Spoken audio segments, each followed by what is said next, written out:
more so those who voted for me and President William Ruto, deserved also to hear my side of the story. I have tremendous respect for the National Assembly and your ability and capacity to make the right decision. Mr. Speaker, I want to thank you. Asanteni sana. Thank you very much, Deputy President. Thank you very much, Deputy President. I'm sure your fears that you will not be heard fairly have been allayed. You've been heard in absolute silence. You've been heard with total decorum from the House.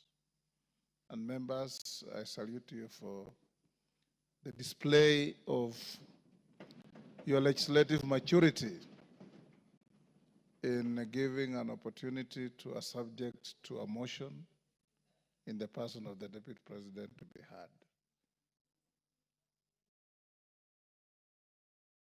Is it Rosa?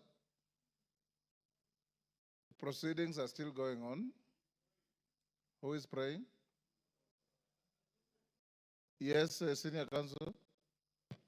These proceedings are still going on. Yes, indeed. Mr. Speaker, this is a House of Record, and I had wanted to rise under Standing Order 65, 67A, and 67B. Two of those points you've already covered, Mr. Speaker. It is important that the record reflects that although the standing orders do not require that we listen to the witness in silence, indeed we did. Yes, absolutely. Secondly, that there was compliance with the Standing Order 67B2 in giving the witness a maximum of 2 hours. But there's a third one, Mr. Speaker, which I think should go on record. Standing Order 67A also requires that the witness be entitled to appear in person or with counsel. I see that the witness has appeared with at least 3 counsel, all of whose names should come on record, so that the record shows that counsel were actually allowed to the chamber. I see my friend Advocate Ongoya, my friend Advocate Njiru, so that there is no incompleteness of the record. I beg, Mr. Speaker. That is a fair comment. Counsel for the Deputy President, without making any unhelpful speeches, just put your names on record. I'm sure you have a team leader. The team leader will introduce himself and introduce his accompanying colleagues. Ongaya. Thank you so much, Mr. Speaker, sir, and thank you so much, honorable members. The team representing the Honorable Rigathi Gachagua, the Deputy President in these proceedings, is as follows. Honorable Paul Kibugi Muite, Senior Counsel, Mr. Victor Swanya Ogeto, my name is Elisha Ongoya, Mr. George Sakimpa, Mr. Ndegwa Njiru, Mr. George Wandati, Miss Faith Waigwa, Mr. Murigi Kamande, Mr. Amos Kisilu, Mr. Eric Kiprop Naibei, Miss Julia Omwamba, Mr. Tom Maina Masharia, Mr. Willis Echesa, and Mr. Andrew Moga. And that is all. Thank you. And apart from the 3 of you, the rest are within the precincts of Parliament? Within the precincts of Parliament, save for Senior Counsel Paul Kibugi Muite, who sought to be excused from attending today, but is part of this team, and we are under his supervision and guidance. Thank you. From here, we'll proceed as follows. Deputy President, if you wish to leave, you are at liberty to do so with your team.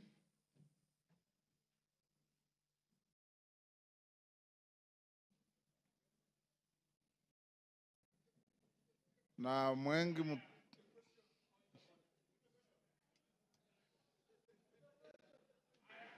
Yes, Kaluma.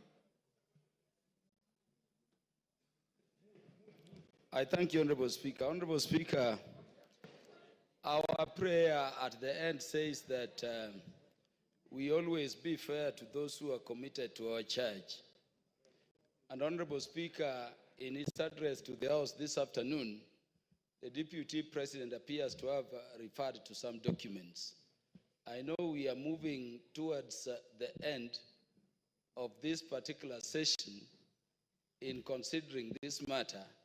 And Honorable Speaker, I want to thank you for upholding Article 47 of the Constitution on the right to fairly and secure procedural fairness to every party as required by our Constitution. I wanted to ask Honorable Speaker that so that we consider what the Deputy President is saying in the documents, would I be in order to request the indulgence of the Speaker within the provisions of Standing Order number 1 to adjourn for at least 10 minutes so that we consider what the Deputy President's documents have and come back and make the decisions we need to make. Thank you, Honorable Speaker.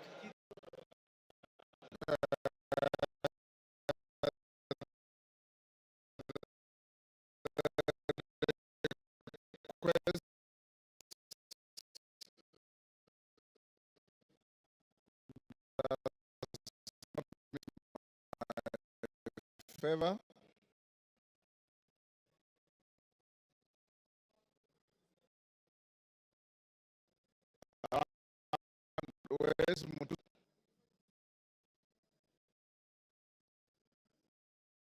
You have 30 minutes to reply before I call the minority leader and the majority leader.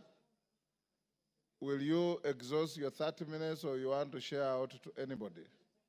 I got an indication that you wanted to share 10 minutes to Kaluma. Pardon?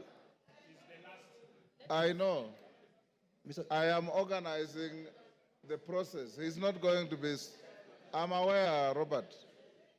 Mr. Speaker, I will share 10 minutes to Senior Learned Friend Mr. Peter Kaluma, 5 minutes to Deputy Majority Leader, who was my seconder, and I will utilize the rest, which is 15 minutes.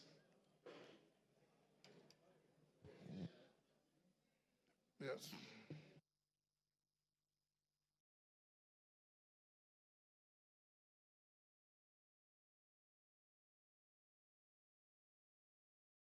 Honorable Mutuse,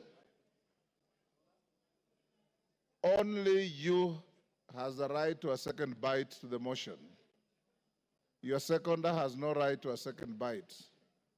So if you have extra minutes, as I call the minority and majority leader, Kaluma will have 10 minutes if you want to donate to anybody else, but not Owen Bayer. Minority leader, now is your time. You have 15 minutes. Mr. Speaker. Mr. Speaker, thank you for according me this opportunity. From the onset, Honorable Speaker, the minority supports the motion on removal from office by impeachment of Honorable Rigathi Gachagua because, Mr. Speaker, he is unfit to hold office. In Kenya, and yesterday it was clear to all Kenyans to see for themselves the danger this country is in, Mr. Speaker. Mr. Speaker, the impeachment of the Deputy President is not merely a procedural step. Rather, it's a reflection of our commitment to accountability and the rule of law in this country, Mr. Speaker. Honorable Speaker, the integrity of government and the stability of our nation is at stake, Mr. Speaker, as we speak this afternoon in this House, this evening, Mr. Speaker. Honorable Speaker, national security is at stake. Honorable Speaker, the economy is at stake. Honorable Speaker, the DP, since he assumed office, we have witnessed nothing but abuse of power, discrimination against communities, insubordination, disregard for the two levels of government, corruption, bullying, and many other actions that undermine the rule of law, Mr. Speaker. as well as actions that are unethical, illegal, and that severely breach public trust as contained in the motion by Honorable Mwenge Mutuse, Mr. Speaker. Honorable Speaker, in supporting the removal of the Deputy President from office, we are rejecting the invitation by Honorable Rigathi Gachagua to accept tribal bigotry, Mr. Speaker, skilled resource allocation, and the exploitation and domination of minorities as fait accompli in Kenya, Mr. Speaker.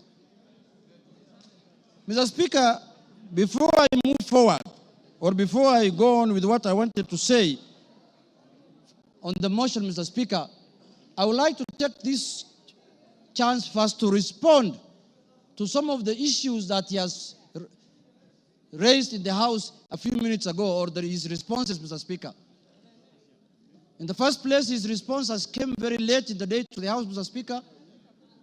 He tabled his response at 4 p.m. in the evening today, Mr. Speaker.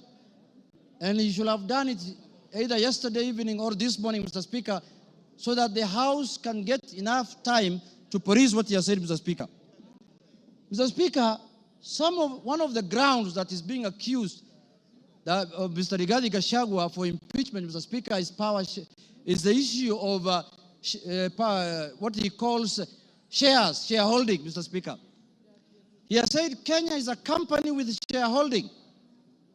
But in his response, he comes here and tells the House that he did not mean that. What he meant is that he was talking about political parties, Mr. Speaker, and listed the political parties that have formed coalitions within Kenya Kwanza, Mr. Speaker, including Ford Kenya, ANC, PA, and all other parties that have formed what is called the Kenya Kwanza coalition, Mr. Speaker.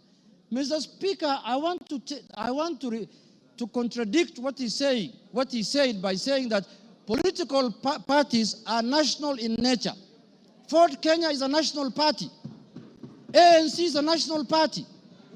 All the political parties that formed a coalition with Kenya Kwanza are political parties that are of national, Mr. Speaker. Mr. Speaker, in this country, under the Constitution, you are not allowed to form a tribal party. You're not allowed to form a religious political party, Mr. Speaker. You are not allowed to form a Mulima political party, Mr. Speaker. That is very clear in the Constitution, Mr. Speaker. And if the Deputy President is not aware of that, I can read out for him, Mr. Speaker. Under Article, Mr. Speaker, 91, every political party shall have national character as prescribed by an act of Parliament, have democratically elected governing body, Mr. Speaker. And it also says in Part 2, a political party shall not be founded on a religious, linguistic, racial, ethnic, gender, or regional basis, Mr. Speaker, or seek to engage in advocacy of hatred, like what he does sometimes, on any such basis, Mr. Speaker.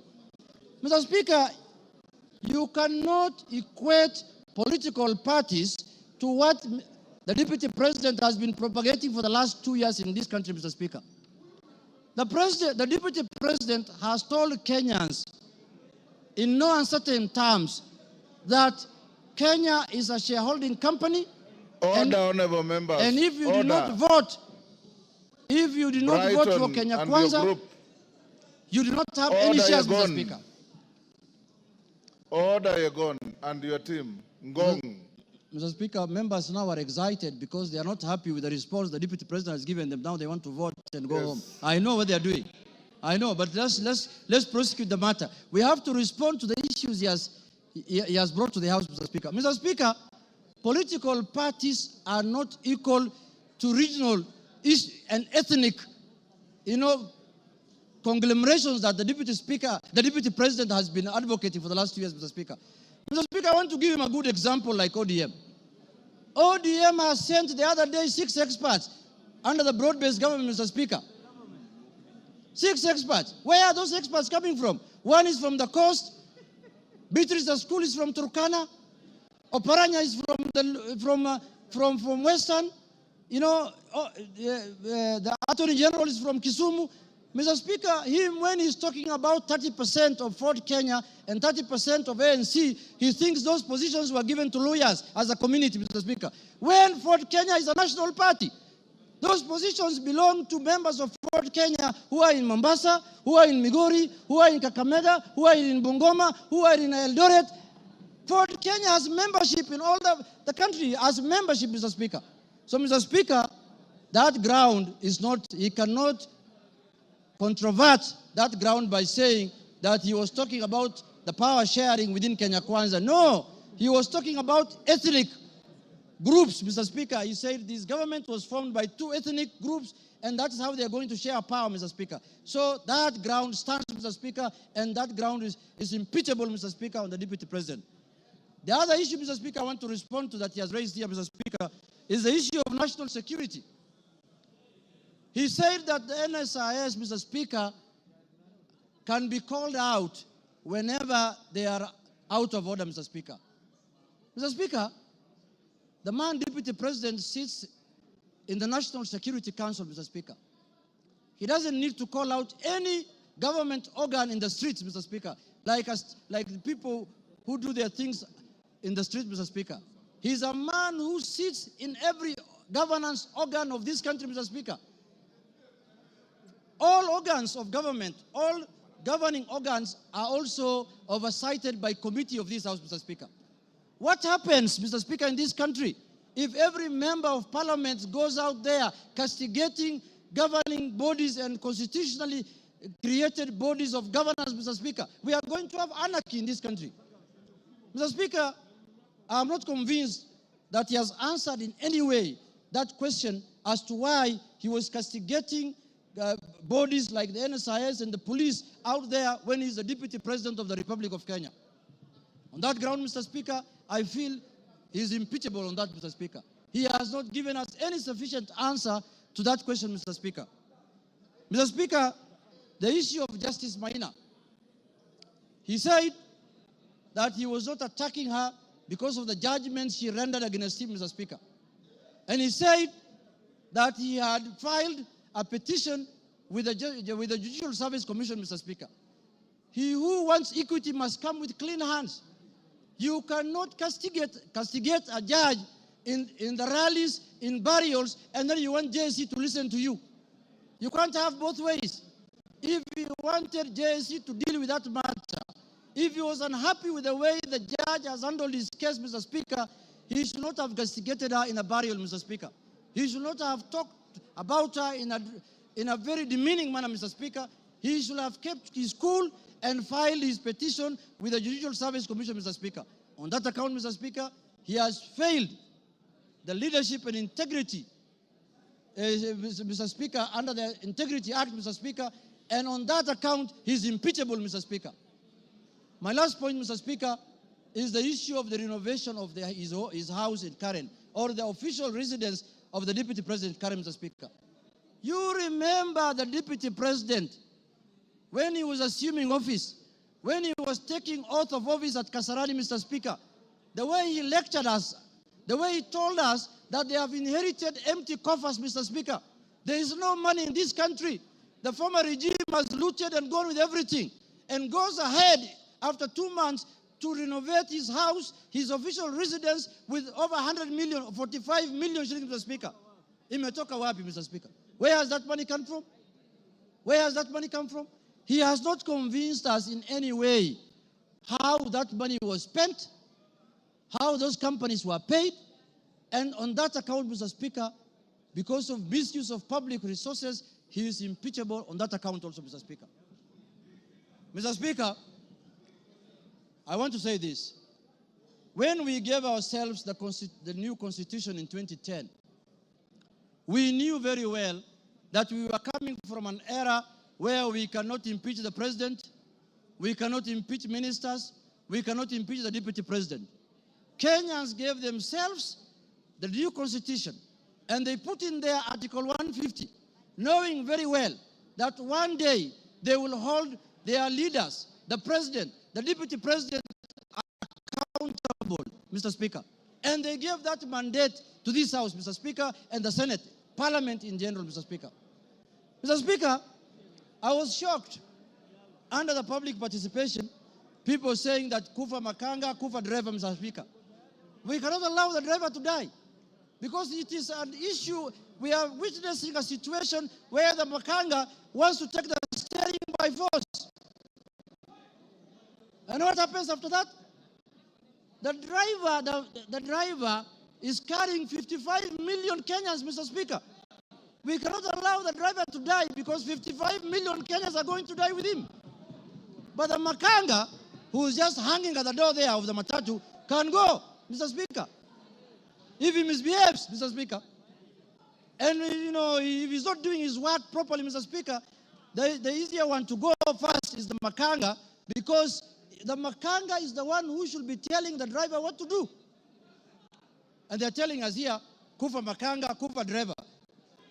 The petition of the driver is not with us in this parliament. The petition we have, the motion we have before us today is the motion of the Makanga. And we are going to deal with him perpendicularly and thoroughly, Mr. Speaker, this afternoon. Mr. Speaker, I want to tell the House that us, the people of the minority, the Azimio people, Mr. Speaker, we have lived like orphans in this country for the last 2 years. Why do I say so? Mr. Speaker, we are taxpayers. Some of the places that contribute to the highest taxes in this country are areas that are dominated by Azimio people. And then somebody comes here and tells me, you are not a shareholder, you are not going to get services, you are not going to get development. What the hell is that? What the hell is that? Does the taxes that are paid by the Azimio people count for nothing, Mr. Speaker? And it is coming from the high office. The high office of the Deputy President of the Republic of Kenya, Mr. Speaker. Mr. Speaker, this is the time we are going to correct this thing so that it never happens again. So that we don't have another Deputy President who comes later. Because when we impeach this one, another one is going to be appointed. This is a lesson to the next one. That if you misbehave, we will just take you through this Goleta, Mr. Speaker. Mr. Speaker, I want to conclude by saying this.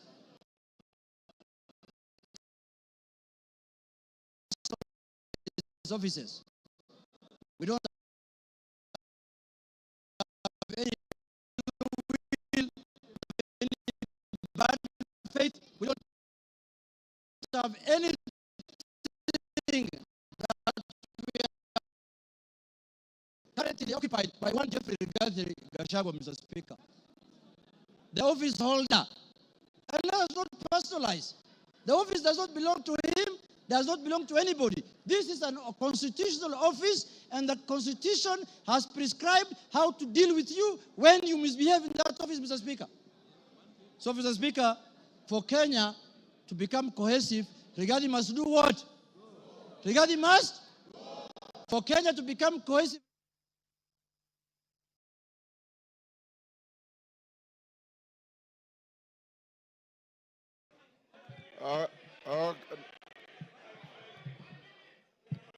Okay, give him 1 minute. Mr. Speaker. Give him 1 minute. Mr. Speaker, I was telling members, for Kenya to unite, Rigathi must.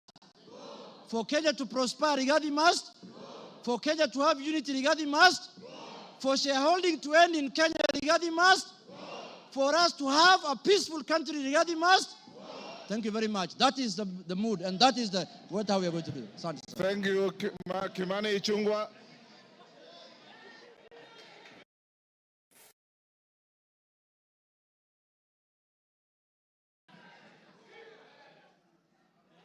Honorable Speaker, thank you for this opportunity.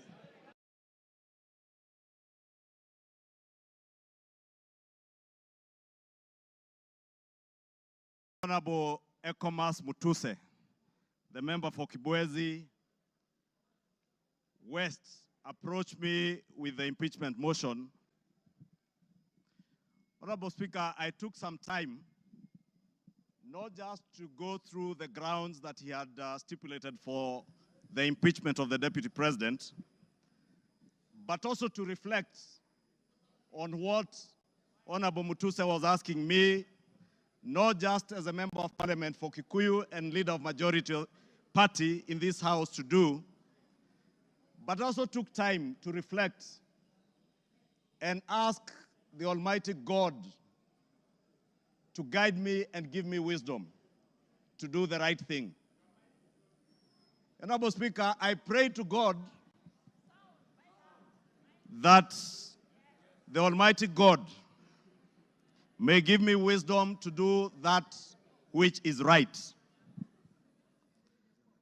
And not just what is right, Honorable Speaker, but also what is just. Just to the outgoing Deputy President of the Republic of Kenya,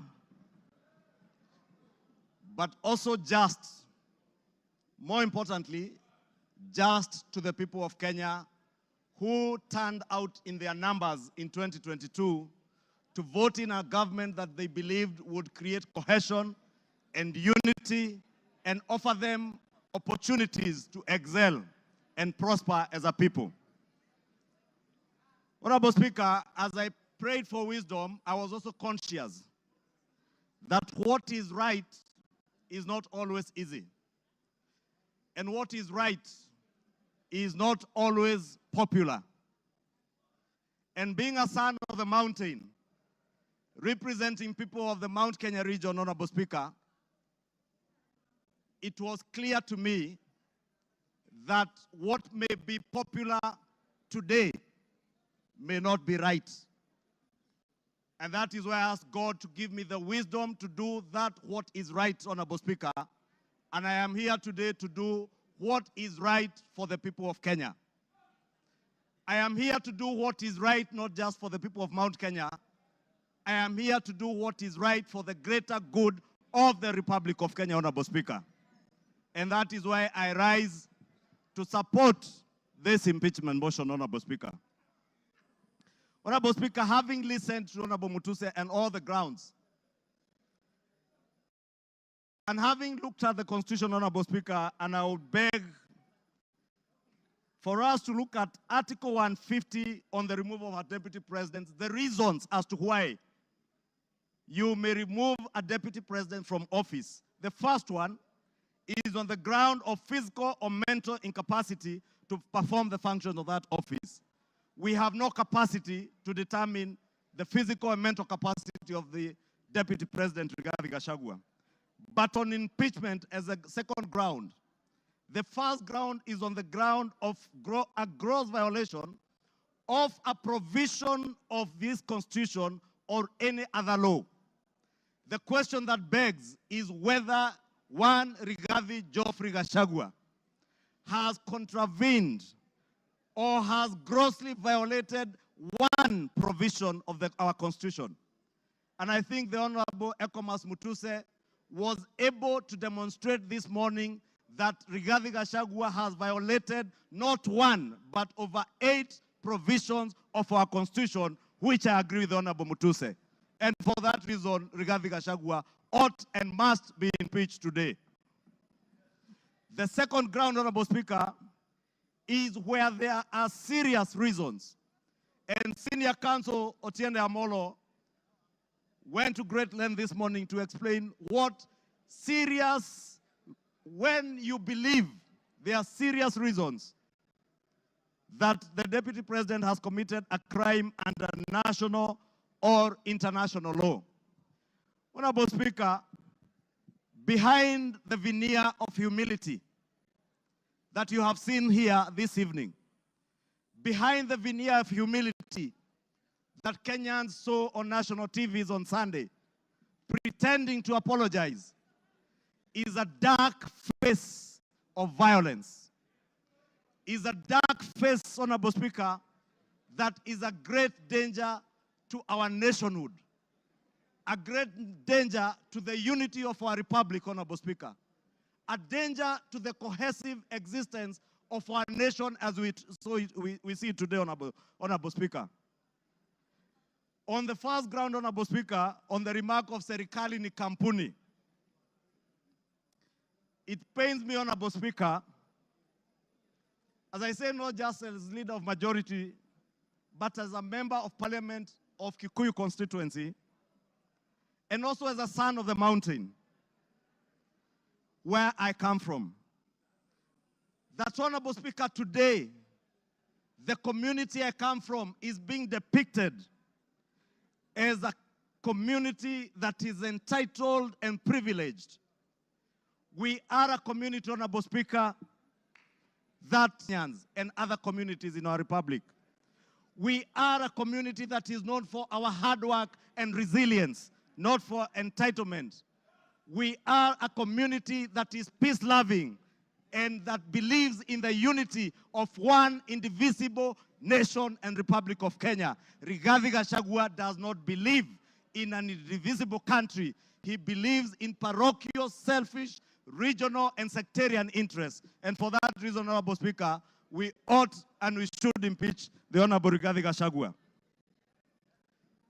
Honorable Speaker, we need to ask ourselves as Honorable Members of Parliament, who took an oath of office, Honorable Speaker, and we swore in the name of the Almighty God that we would obey, respect, uphold, protect, and defend this Constitution.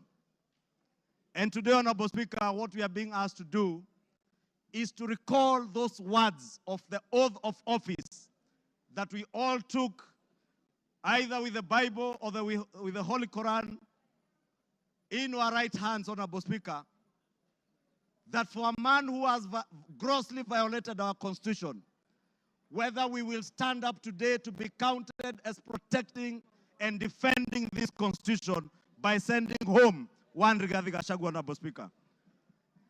I want to say I rise to the occasion today to do what is right and to reaffirm that oath that I took with the Bible in my right hand, to obey, to defend, and to protect this Constitution that we all sought to defend. And I call upon all of you, honorable members, to defend this Constitution. Honorable members, for Kenyans around the country who watched in disbelief as the Honorable Rigathi Gachagua went to great length, and the Honorable Otiende Amolo told us this morning, if you have to spend 2 hours on national TV to defend corruption and tell the world how you are not corrupt, you are definitely corrupt. Honorable Speaker,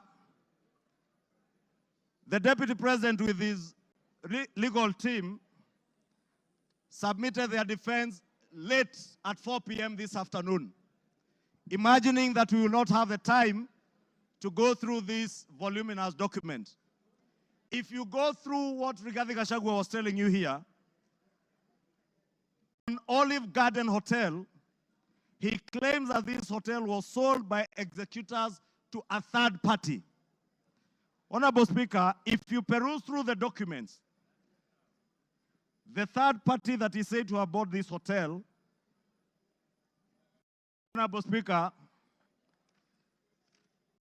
allow me, Honorable Speaker, first to tell you that the joint executors of the will of the late Governor Nderitu Gachagua were Rigathi Gachagua, Advocate Njoroge Regeru, and one Mr. Mwai, who was said to have been his great friend, Mwai Madhenge. Honorable Speaker, if you read the report filed in court by the joint will executors, filed on the 27th of June this year, it says in the report that the joint will executors will make decisions independently of the beneficiaries and without influence from any beneficiary, except for one who is both a beneficiary and an executor. The joint will executors does not have the same attributes and mandates as for trustees, where beneficiaries would play a part assisting in decision making.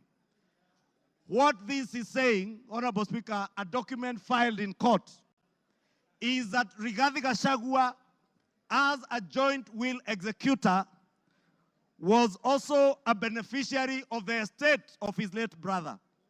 He was not only a joint will executor, he was also a beneficiary, and he was also a purchaser for value of the estate of his late brother.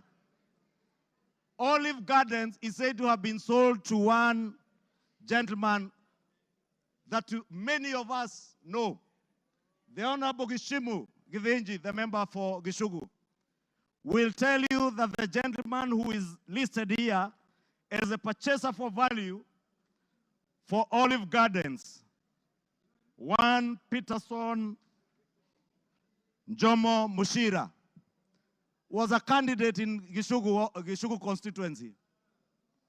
He is a direct proxy of one Rigathi Geoffrey Gachagua. Honorable Speaker, I must confess, and I am sorry to my friend Peterson because I know him.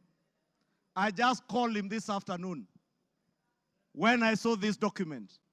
And I asked him whether TM Civil Engineering Limited is his company, and he confirmed to me it is indeed his company.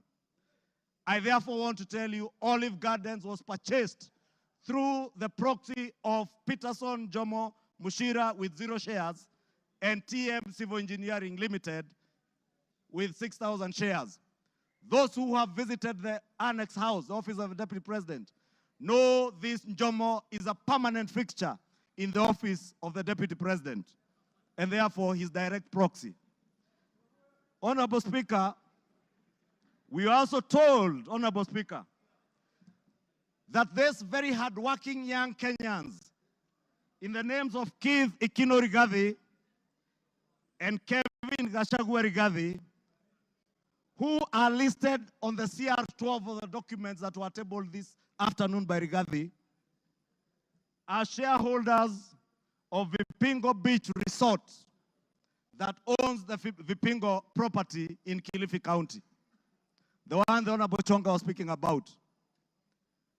Rigathi Gachagua told Kenyans on national TV that this property is still owned by the family and therefore is still part of the estate.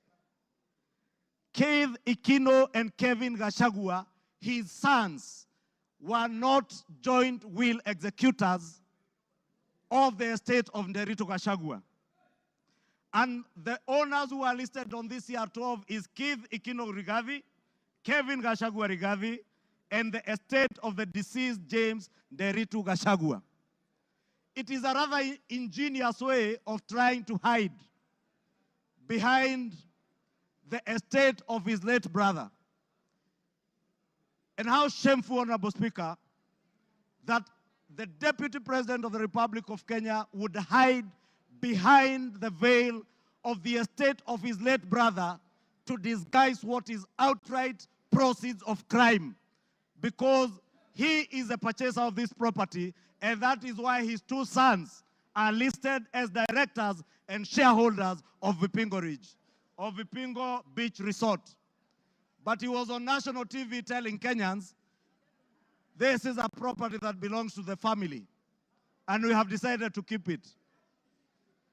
This is a House of Records, Honorable Speaker, and it is good we gave the Honorable Rigathi Gachagua an opportunity to be heard so that we can expose his lies in broad daylight or this early in the evening. And I want to tell Kenyans and all of you members, save this country from this dark face, Honorable Speaker, honorable members. Save this country, Honorable Speaker. Honorable Speaker, because of time, I know there was alluding, Honorable Speaker, if you look at the time this company, Vipingo Beach Resort, was formed, it was founded on 5th August 2008. I would guess if Keith Gachagua is 31 years old today, at the time this company was registered, he was only 15 years old or 14 years old. He cannot have been listed as a director. His younger brother must have been 12 or 13. For heaven's sake, Deputy President, give some credit. Honorable Speaker, we also had the issue of shareholding, Honorable Speaker. And we were told that in our coalition agreement, Honorable Speaker, and you are then the leader of Ford Kenya, and you know you never subscribed to shareholding in our coalition agreements within Kenya Kwanza.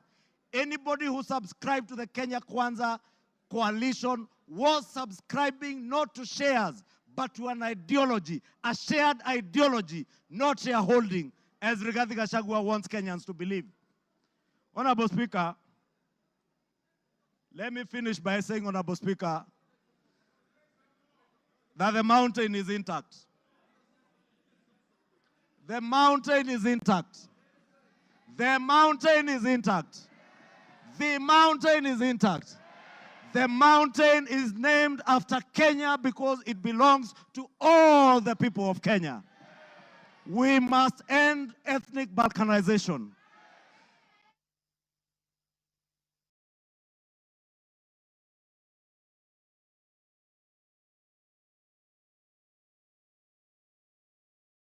Give him another 2-3 minutes.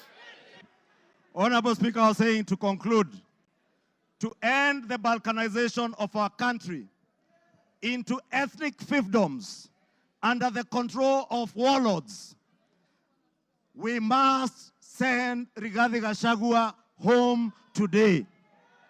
To end divisive politics in our country, Rigathi must. To end the culture of impunity, conflict of interest, abuse of office, state capture, and corruption in high office, Rigathi must. For accountability, for there to be integrity in the political governance of our country, Rigathi Gachagua must. For leaders in high office to bear policy and political responsibility, Rigathi Gachagua must. For national unity, for the fight against graft to bear fruit, for peace and prosperity of our nation as one indivisible whole, one nation under one flag, one people who love their country, who love peace, who want to see a cohesive and working government serving them. Rigathi must. Rigathi must. I submit, Rigathi must go. Thank you. Order. Honorable members, order.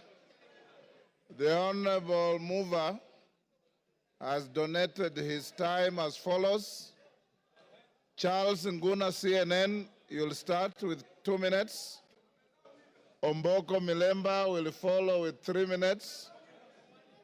Peter Kaluma will follow with 10 minutes, and then he himself 15 minutes. So, CNN, Charles Nguna. Thank you, Mr. Speaker. Mr. Speaker, let me thank the Kenyans who just expressed their views during public participation on this matter, Mr. Speaker. And to add this, I keenly followed and listened to the Deputy President yesterday, His Excellency. And Mr. Speaker, based on all what is said, we saw a lot of differences, rift, contradictions, divisions, which are totally eminent we are going to have in future, Mr. Speaker. Mr. Speaker, it is inevitable that we are going to have battleground between His Excellency the DP and His Excellency the President. And when the bulls fight, Mr. Speaker, grass suffers, Mr. Speaker. And it's that why I'm saying that if we continue keeping one of them in the office, Mr. Speaker, Kenyans are going to suffer most, Mr. Speaker. And based on my wisdom, for prosperity and also for development, for what we call prosperity and patriotism, and for us to live in an amicable manner and peaceful manner, Mr. Speaker, we have to separate the two bulls, Mr. Speaker. And the motion today, it is for Rigathi to go, not for William Samoei Ruto. With those few remarks, Mr. Speaker, I support. Omboko Milemba. Honorable Speaker, there's a question which makes me stand to speak on. And I want Kenyans and possibly the members who can listen to me to realize that one issue that has not been answered consistently is the question of chairs. Yesterday, I listened to the Deputy President, and today also.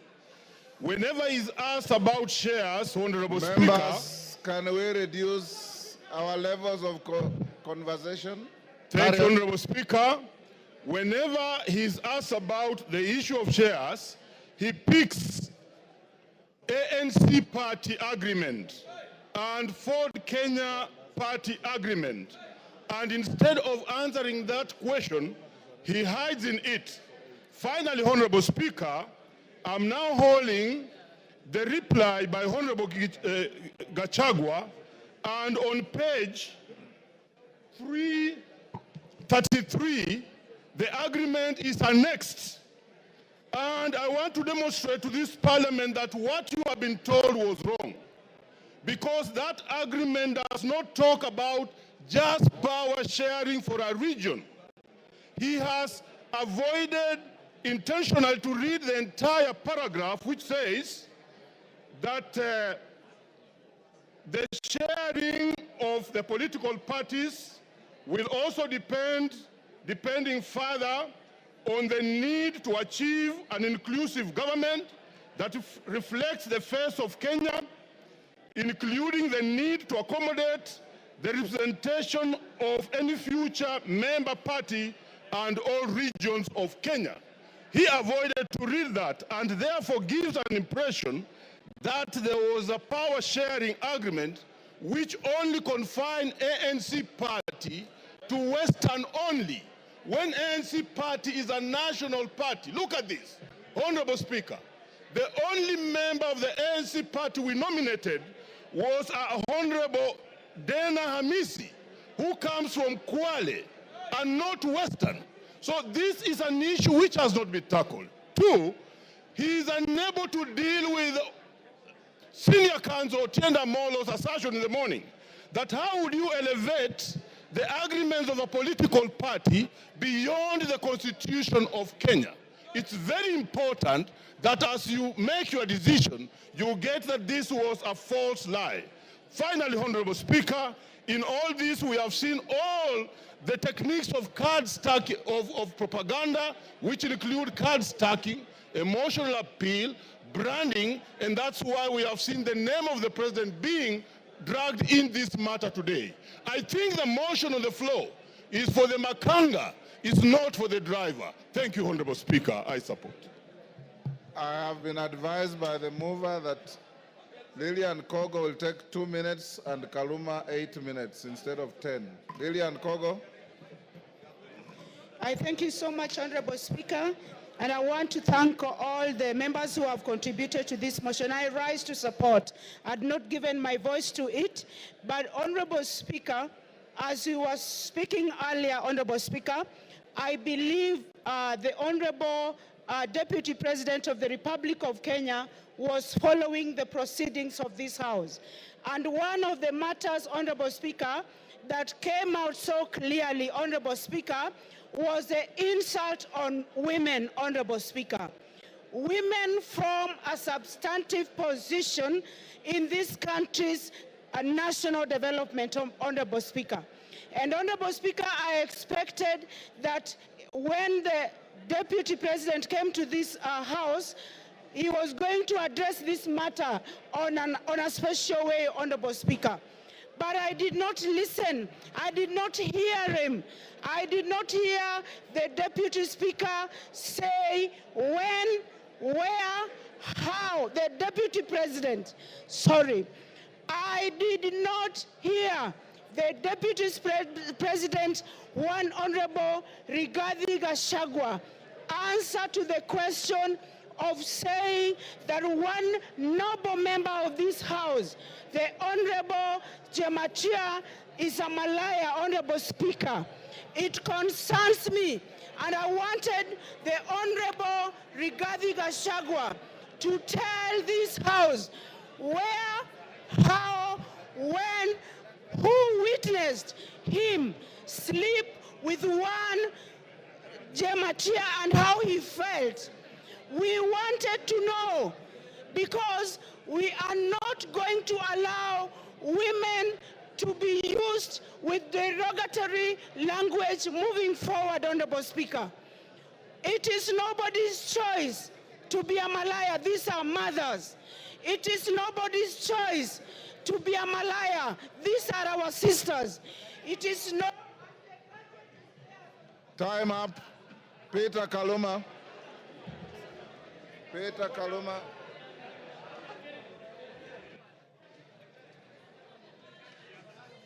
Peter Kaluma. Honorable members. I thank you.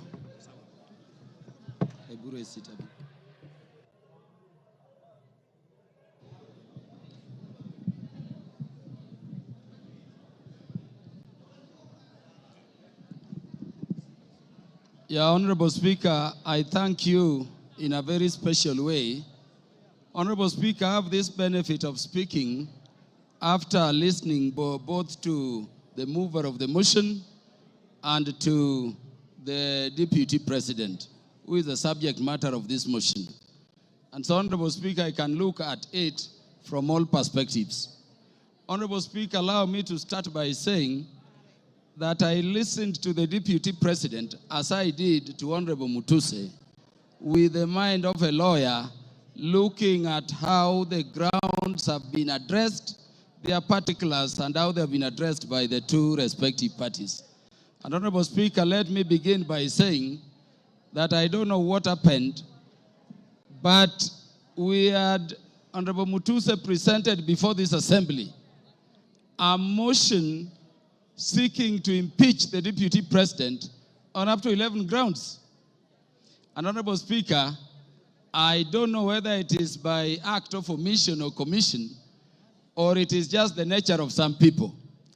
The Deputy President focused on those matters concerning property, money, integrity, procurement, forgetting the most fundamental issues. And I want to say that even when he addressed those money issues, there are very patent gaps going to constitutional violations which are stated in the motion to be gross. I expected the Deputy President, for instance, to use the opportunity you accorded him, Honorable Speaker, to explain that SMS which came from his son Ikunu Gachagua on the bid bond issue involving that company. No mention of that at all.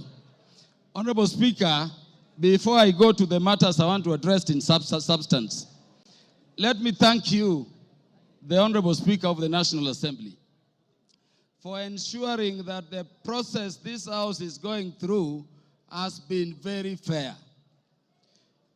And in doing so, Honorable Speaker, for according and upholding and protecting the provisions of Article 47 of the Constitution.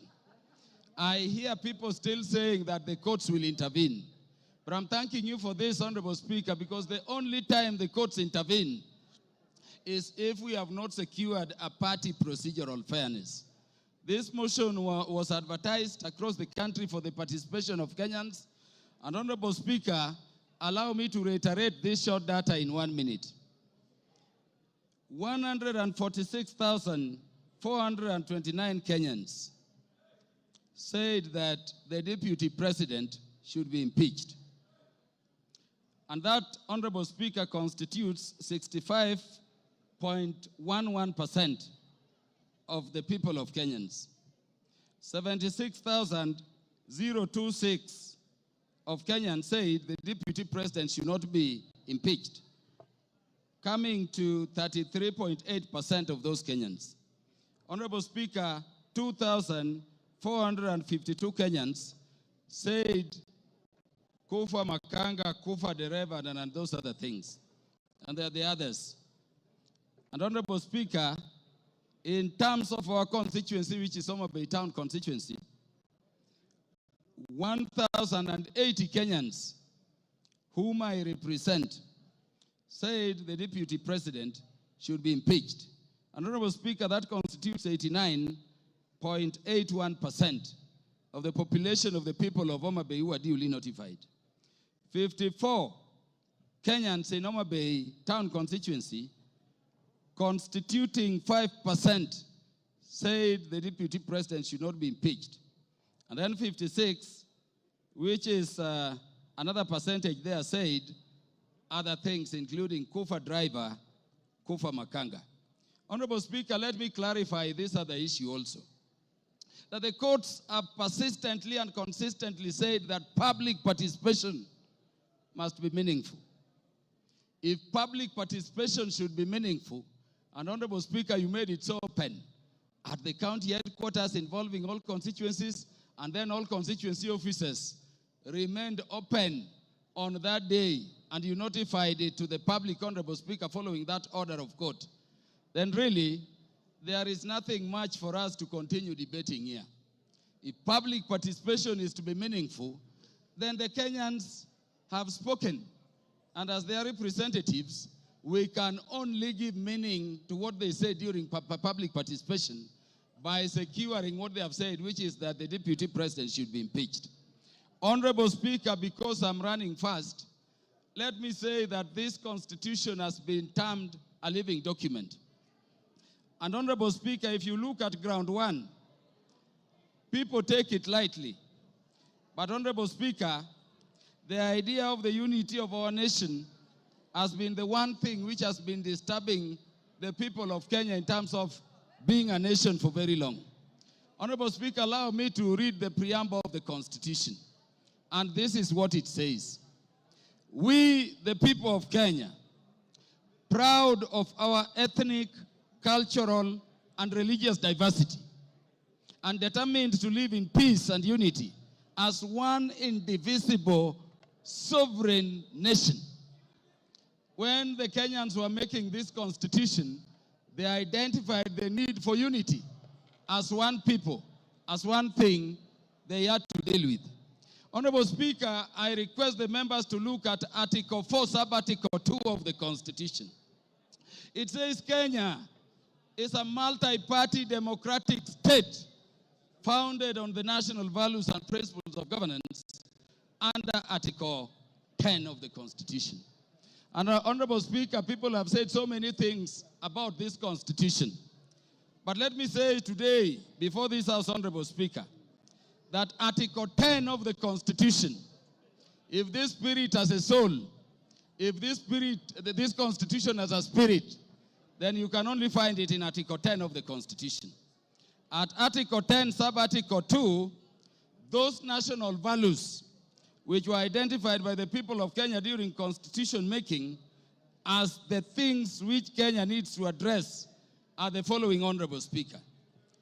Patriotism, national unity, sharing and devolution of power, the rule of law, democracy and participation of the people, human dignity, equity, social justice, inclusiveness, equality, human rights, non-discrimination, and protection of the marginalized. Honorable Speaker, at the very heart of a nation is equal ownership and equal sharing in the resources of the nation. It cannot be therefore, Honorable Speaker, that a state officer at the level of the deputy president is singing to other Kenyans how they are shareholders and they don't belong to this country. And Honorable Speaker, it saddens me that having given him the opportunity, the deputy president did not proffer a defense, the deputy president did not offer an apology, but the deputy president said other people are also doing it. Honorable Speaker, let me say an impeachment motion proceeds in personam. It proceeds against a specific person. You may say Kufa Dereva, Kufa Makanga. Give him 1 minute to wind up. Wind up, Kaluma. Thank you. Honorable Speaker, it does not matter. This motion we have is against a person. You cannot have a motion for impeachment against Kaluma and somebody.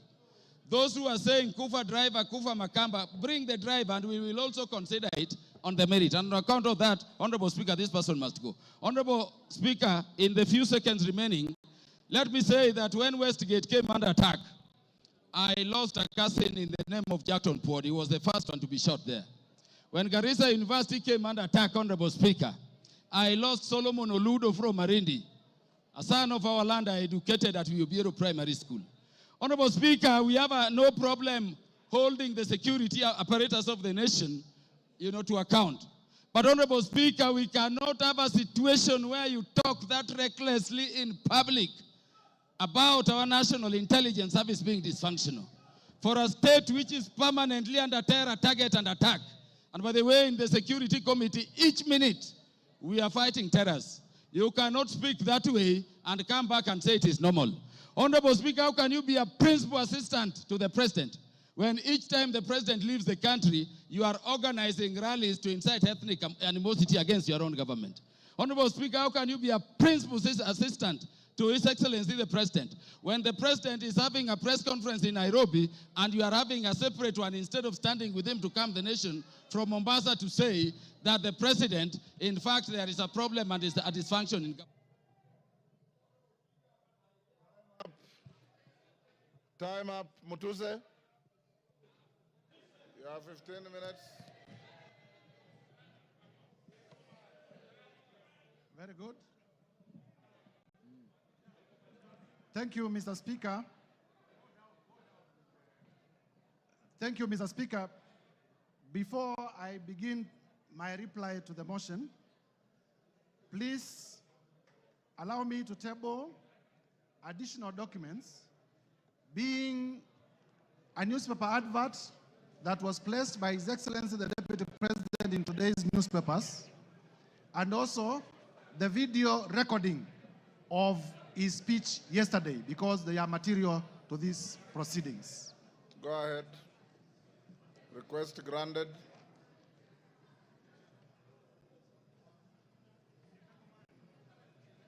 Mr. Speaker, I have tabled the two documents, electronic and physical, because during the course of this debate, members in many instances had referred to them, and therefore it is only fair that they are part of the record.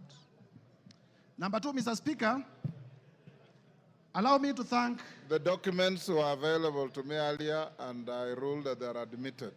Thank you, Mr. Speaker. Yes.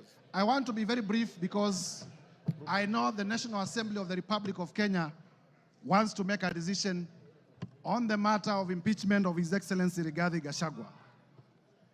Mr. Speaker, to begin with is to thank colleague members of Parliament from both sides of the House for the robust debate in terms of the motion that we presented before the House this morning.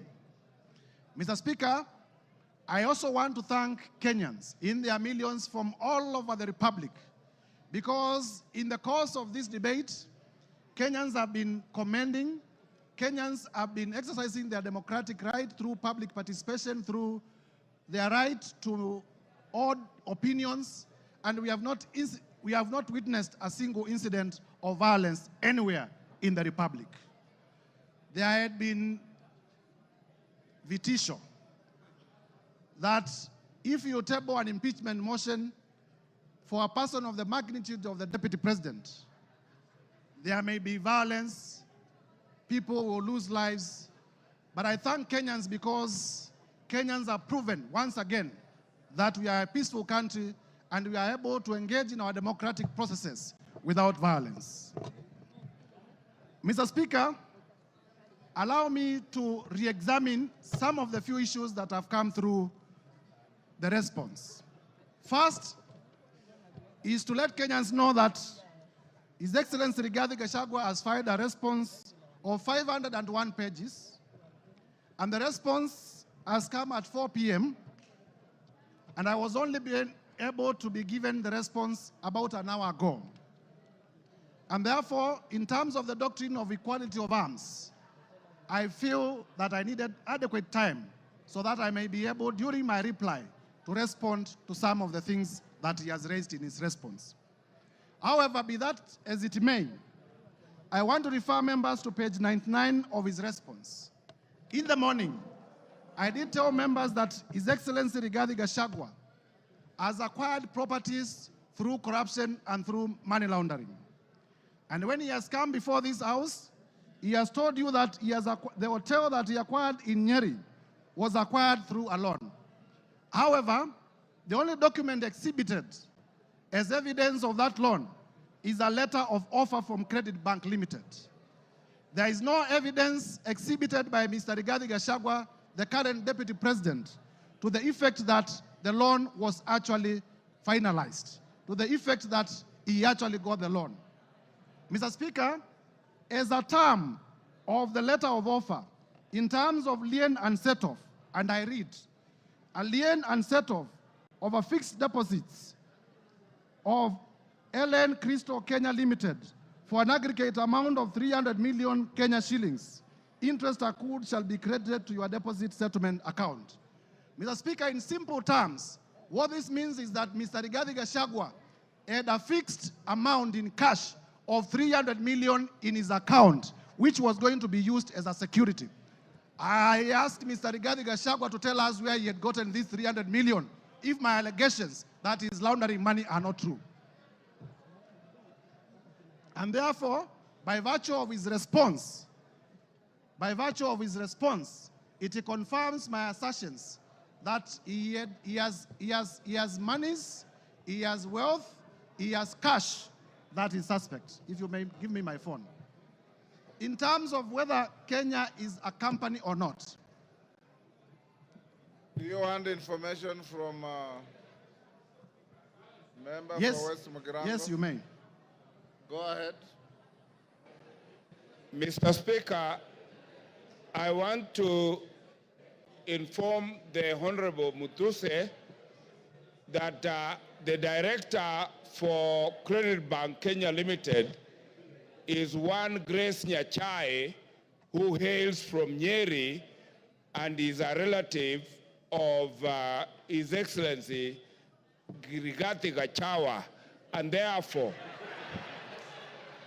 I say no more. I thank you, Mr. Speaker. Mr. Speaker, it is important for this House to note that in the morning, I did present evidence of suspicious money transactions.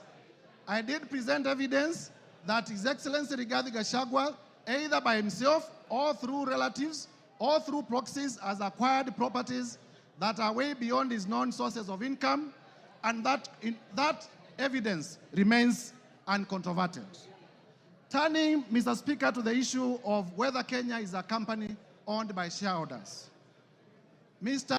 Rigathi Gachagua is playing with the intelligence of members of parliament and with the intelligence of Kenyans by attempting to twist facts.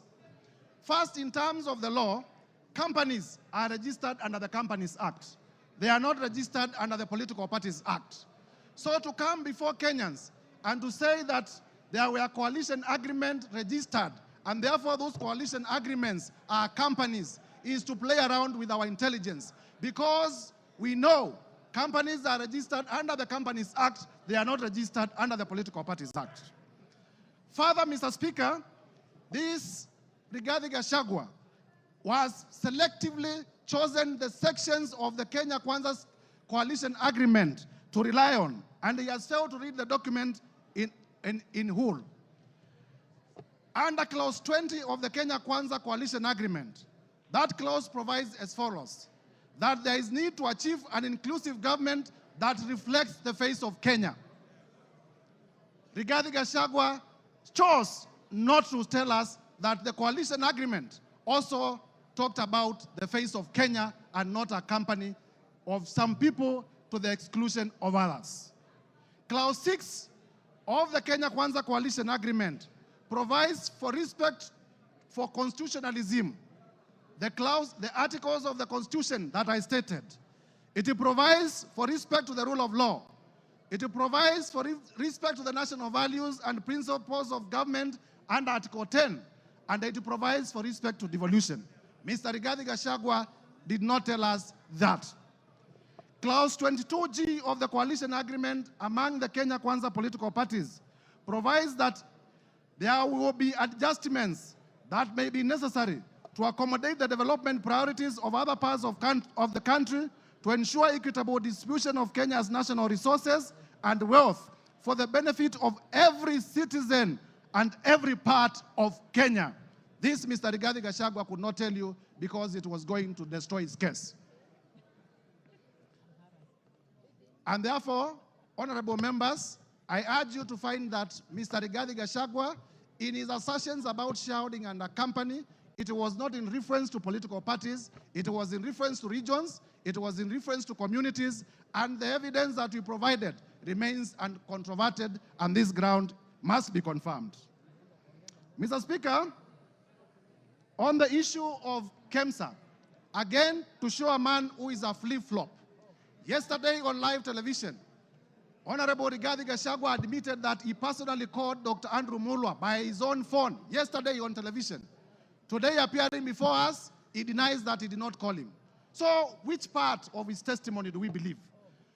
Do we believe the testimony that he gave yesterday on national television, that he did call Dr. Andrew Mulwa, and that he sent his own son to Dr. Andrew Mulwa to collect the bid bond? Or do we believe the testimony that he has brought today, altered testimony that he has brought today? I urge you to find that Mr.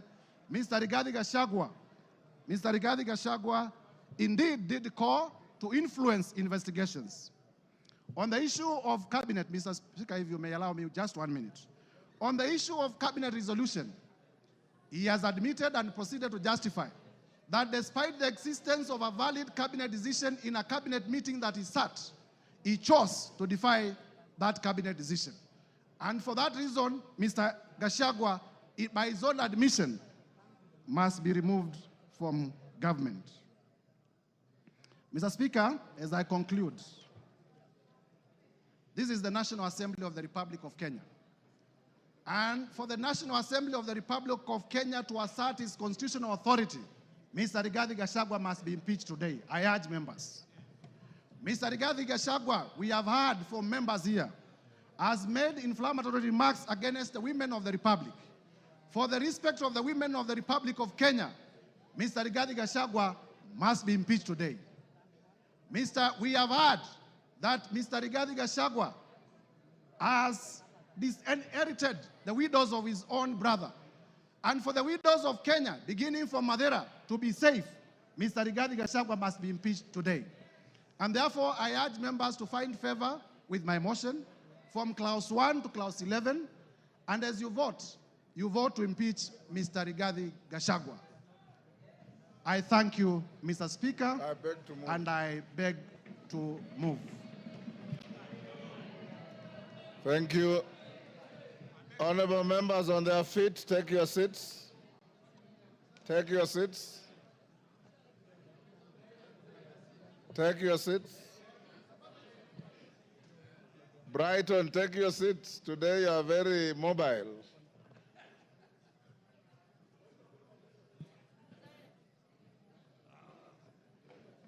Honorable members, order. Honorable members, Honorable Jeho, take your seat. Honorable members, we are coming to the end of this motion. And before I put the question, this is one motion where there is no voice vote. We'll go straight into division so that no ayes have it at the putting of the question.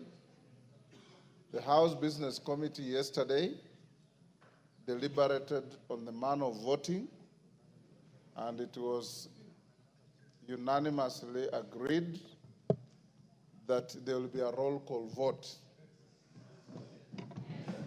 There will be a roll call vote. That being the case, we should be done, if we are orderly, we should be done in the next 30 minutes to 40 minutes, maximum 1 hour. When we start voting, order.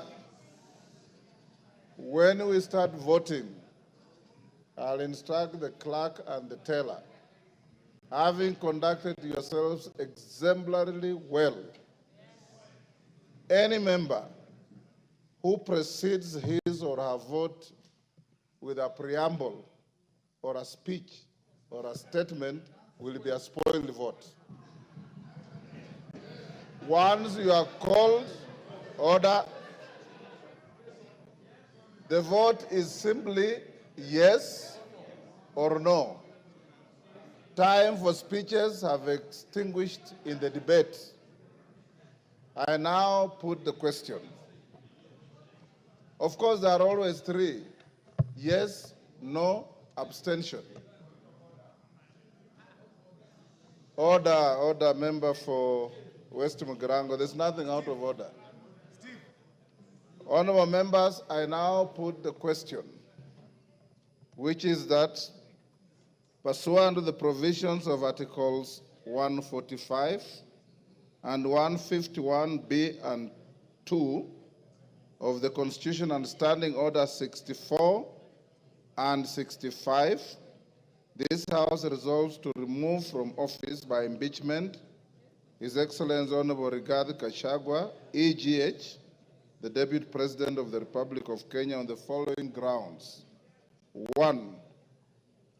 Gross violation of Articles 10(2)A and B and C, 27(4), 73(1)A, 2 and B, 75(1)C, 129(2) of the Constitution, and Article 147(1) as read together with Article 131(2)C and D of the Constitution.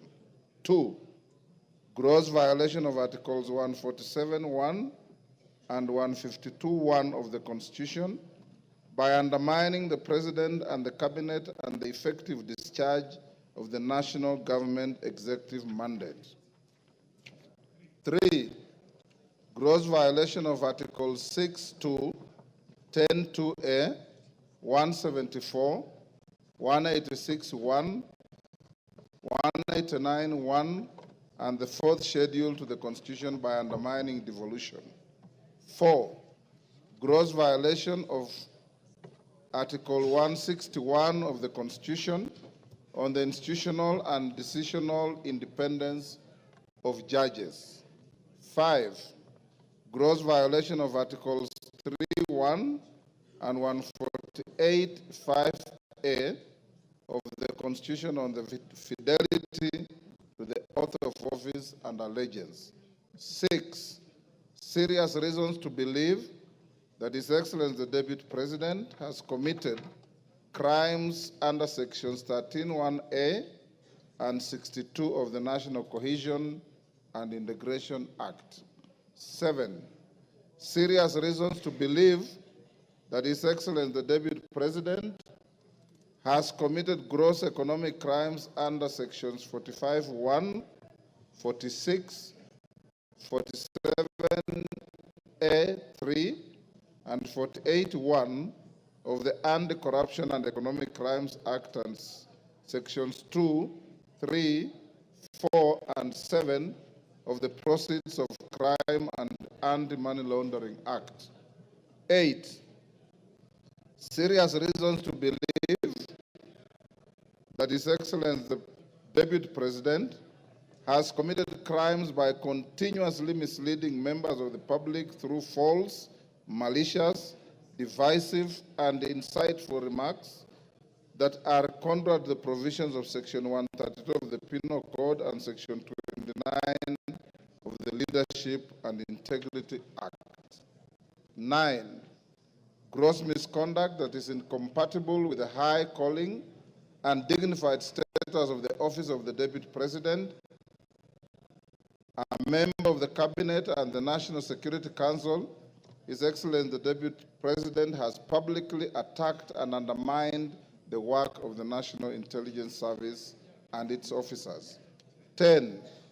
Gross misconduct by openly or publicly insubordinating the President, who is the head of state and government. And 11. Gross misconduct by persistently bullying state and public officers.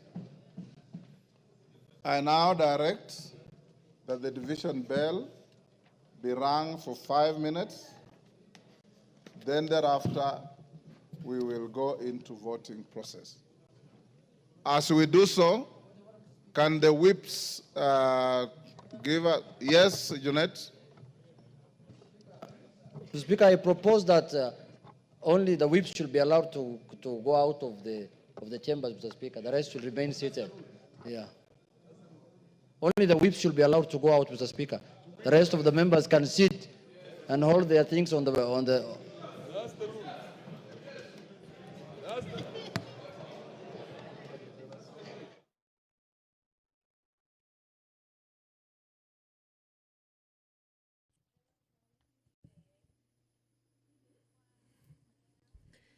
Good evening. If you're just tuning in, the National Assembly has been debating the special motion by the Honorable Member Mwengi Mutuse on the proposed removal by impeachment of His Excellency Rigathi Gachagua, the Deputy President of the Republic of Kenya. The Honorable Member in the special motion did advance 11 accusations against the Deputy President, and among them his gross violation of Articles 10, Subarticle 2A, B, and C, Article 27, Subarticle 4, Article 73, Subarticle 1A, Article 2B, Article 75, 1C, Article 129, Subarticle 2 of the Constitution, and Article 147, Subarticle 1, as read together with Article 131, Subarticle 2C and D of the Constitution, that the Deputy President has persistently made utterances threatening to discriminate, exclude, and unlawfully deny sections of the people of Kenya and regions of the Republic of Kenya equal opportunities for public service appointments and allocation of public resources. Another charge is that the Deputy President has made unilateral public statements inconsistent with policy positions collectively adopted by the government and contradicted the President on critical matters of governance and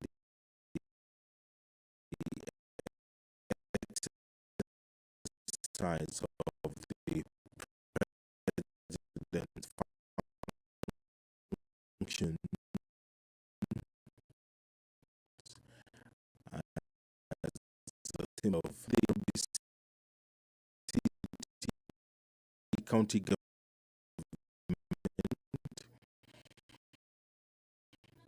by inciting citizens against lawful directives of the county government on the planning and allocation of markets, and publicly disparaging the leadership of the county government and its decisions. Charge 4, that His Excellency the Deputy President has undermined the institutional and decisional independence of a judge through public attacks on a judge of the High Court of Kenya and falsely threatening to file a petition for the removal of the said judge in a matter in which he was a party. Another charge is that the Deputy President breached his oath of office and allegiance on account of the utterances and actions attributed to the Deputy President under grounds 1, 2, and 3. Charge 6, that the Deputy President has persistently made inflammatory, reckless, insightful public utterances over the last 2 years in contravention of the law.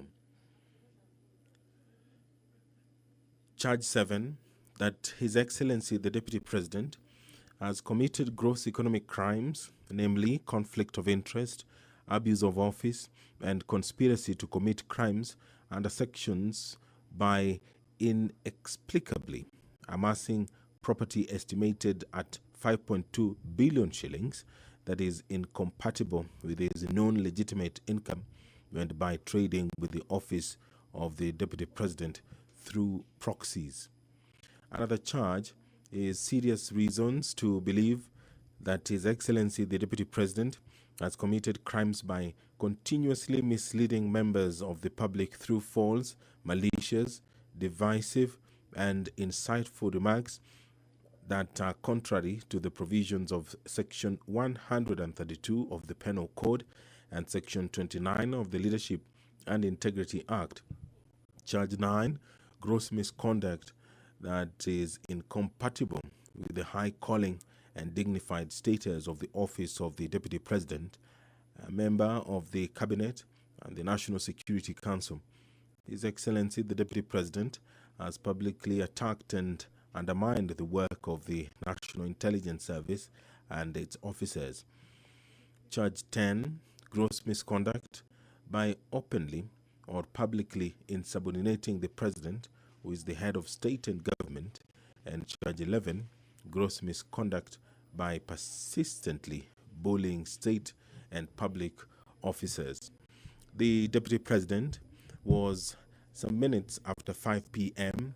given the opportunity by the National Assembly to defend himself against these 11 allegations that have been leveled in this special motion which the members of the National Assembly have been debating today. And right now,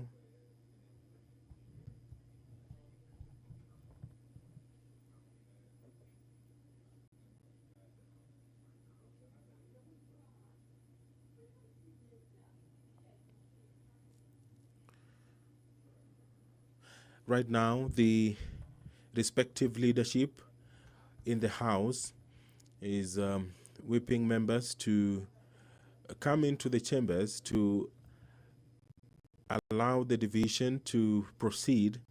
Remember that this requires more than 200 or at least 233 members of the National Assembly voting in affirmative, and they will be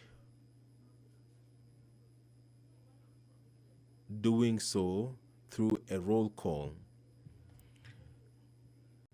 Standing Order 65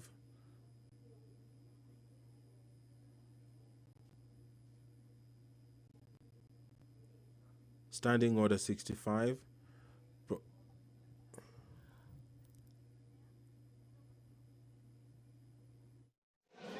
Honorable members, take your seats.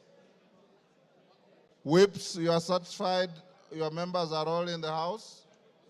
Take your seats.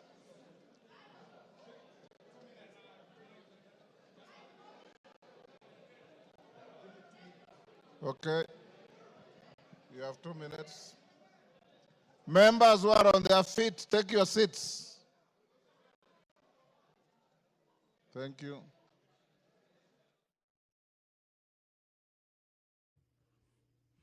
Standing Order 65 of the National Assembly provides for the procedure for removal of the Deputy President. And it says that where a member proposes the removal of the Deputy President on the grounds of physical or mental incapacity in terms of Article 150, Sub-Article 1A of the Constitution, Standing Order 63, which talks about procedure for removal of President on grounds of incapacity, shall, with necessary modifications, apply. You'll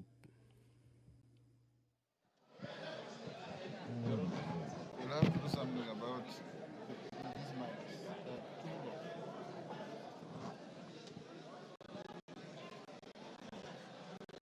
Take your seats, honorable members.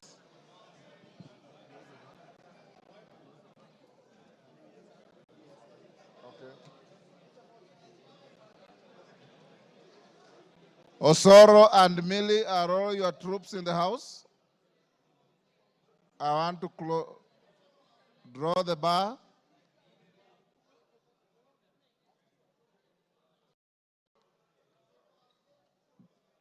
Draw the bar.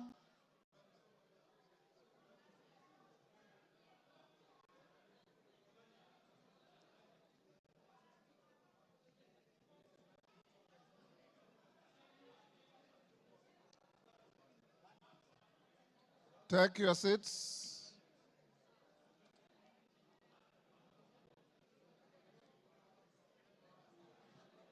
Honorable members, you may take your seats now. Honorable Dani Wanyama, take your seat. Honorable Minority Whip, take your seat. Honorable members, I have been given the following as whips. tellers. For the ayes, the Honorable Zaire Janda, MP, and the Honorable Jared Okello, MP. For the nays, the Honorable Onesmus Ngogoyo and Honorable Jane Njeri. You may come forward and join the clerks at the table. Now the voting order, the voting will be as follows. Order. We will start by calling out the Honorable Samal, member for Isiolo. Is it West? Isiolo North.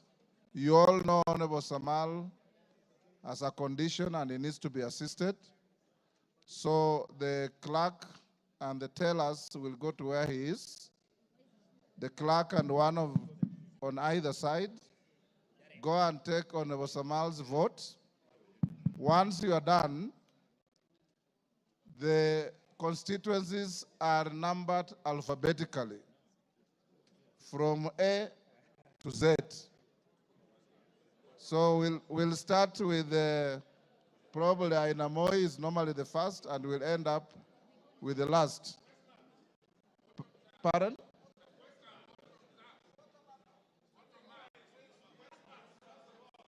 Yes.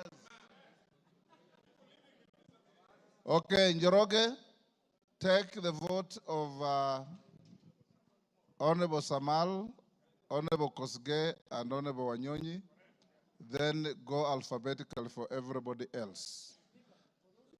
And when voting is going on, members, you must remain in your seats. You must remain silent and let the process go on uninterrupted, the same way you have been ordered the whole day. Of course, I put the question, pardon? Yes?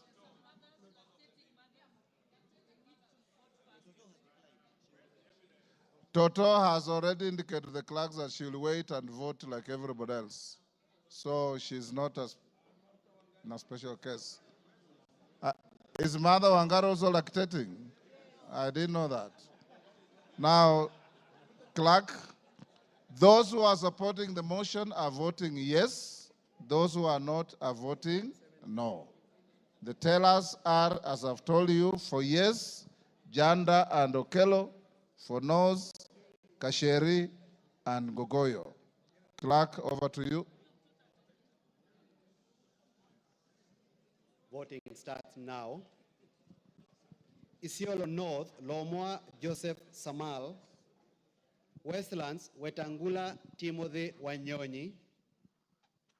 Nominated member, Jackson Kosgei Kipkemoi.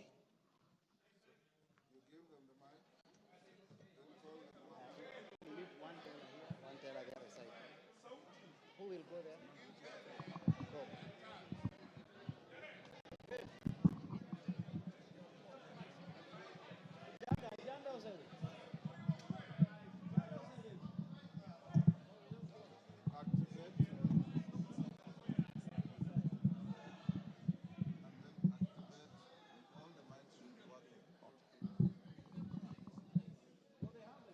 I, Tim Wanyonyi, Member of Parliament for Westlands, I vote no. I vote yes. I vote yes.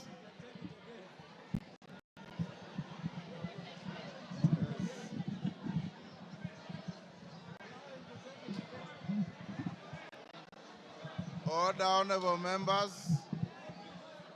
He has voted yes. Order. I, Jackson Kipkemoi Koskei, nominated member of parliament, I vote yes. Yes. I'll stop them.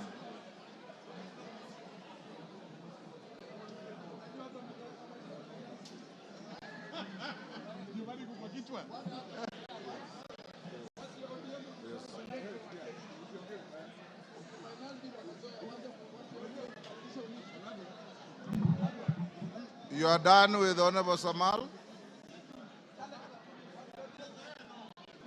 He can't talk. Honorable members, for the rest of the members, when your name is called, don't repeat your name. Just vote yes or no. Okay, go ahead, Njoroge.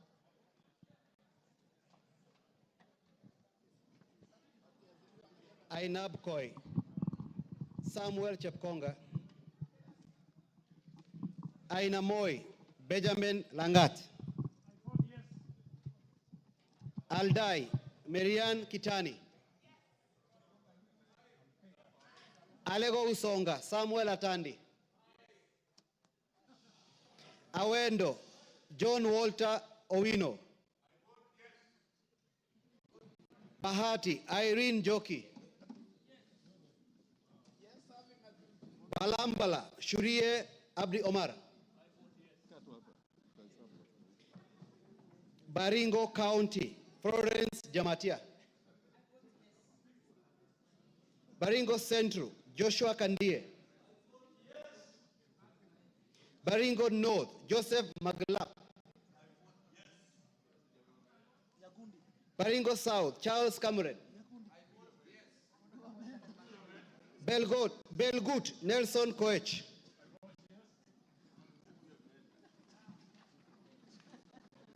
Bobasi, Innocent Obiri,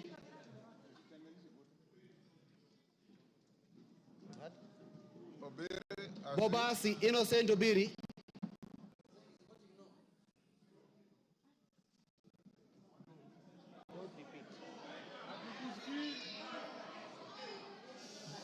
Bamachoge Borabu, Nolfason Obadia,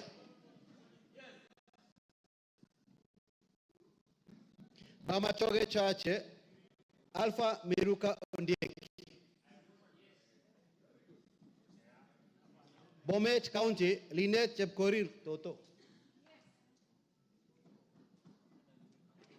Bomet Centro, Richard Cheriot Kilel, Bomet East, Richard Kipkemoi Yegon, Bonchari, Charles Onchoke, Bonchari, Charles Onchoke, Is voted yes. Bondo, Gideon Ochanda, Borabu, Patrick Osero, Budalangi, Raphael Sauti Bita Wanjala, Bomula, Nelson Jack Wamboka, Bungoma, Kadri Nanjala Wabilianga, Kura, Kuno Yakub Ado, Bureti, Kibet Kirui Komingoi,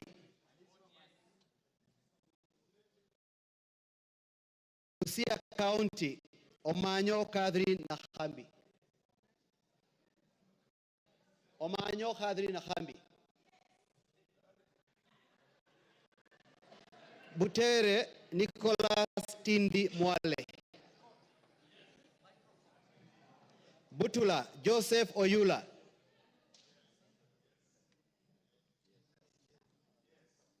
Buuri Muruidhania Rindikiri Mugambi, Central Imenti Moses Nguchine Kirima, Central Imenti Moses Kirima Nguchine, Chuka Iganga Ngombe Patrick Ntwega Munene, Dadab Farama Alim,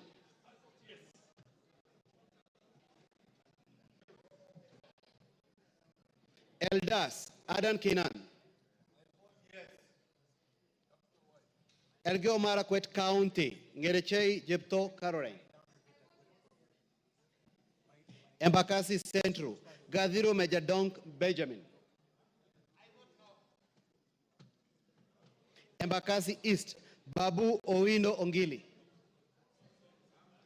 Embakasi East, Babu Owino Ongili,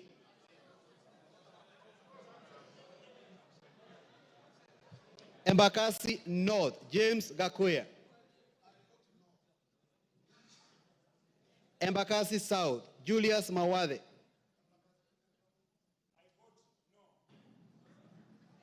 Embakasi West, Mark Samuel Mwenje Mureithi. Embakasi West, Mark Samuel Mwenje Mureithi.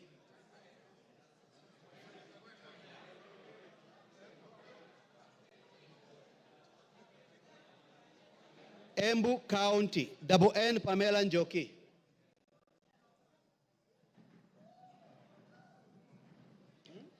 Mgwen.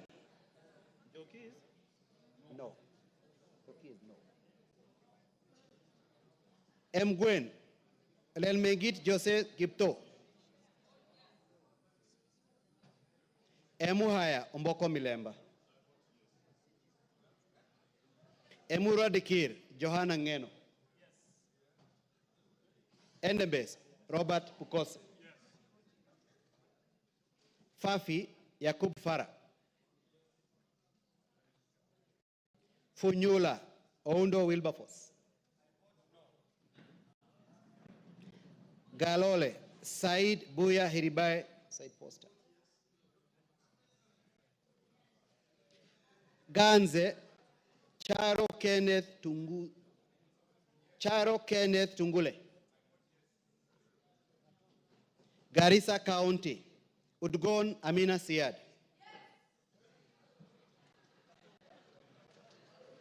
Garissa Township, Major Deko Baro. Garsen Ali Wario Guyo. Katanga Wakili Mureu. Gatondo North, Kururia Njoroge. Gatondo North, Kururia Njoroge.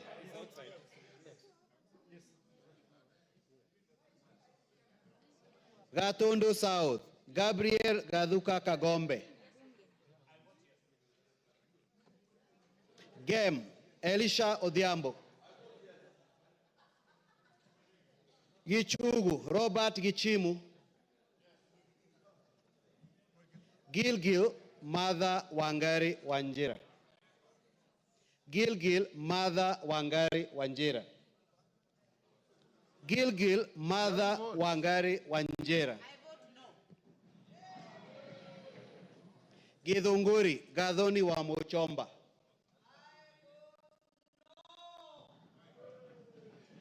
Hamisi, Charles Gumini Gimose. Homa Bay County, Bensuda Joyce Osogo.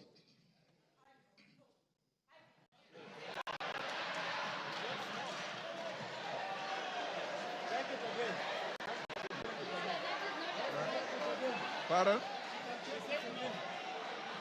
Take the vote again. Order, Bensuda, utaitwa tena.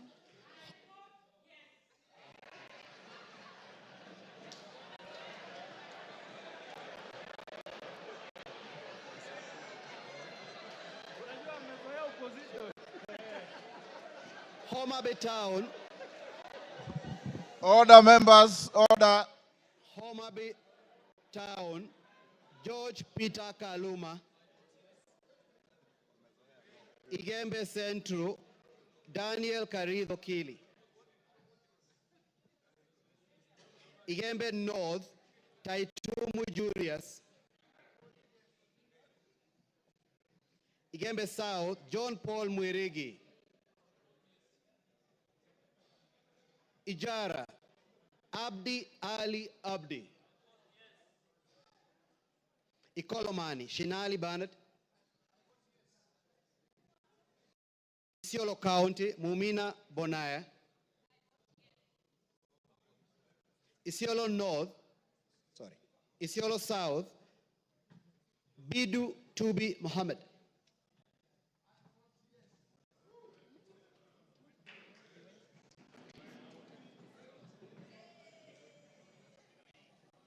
Jomvu Badibadi Twalib. Juja George Koimburi.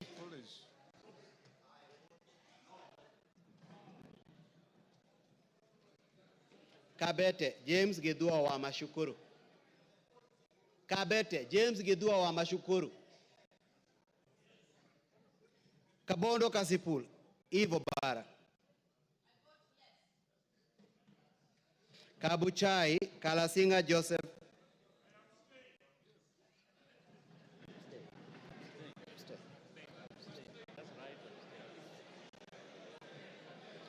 Kacheliba Lote Titus.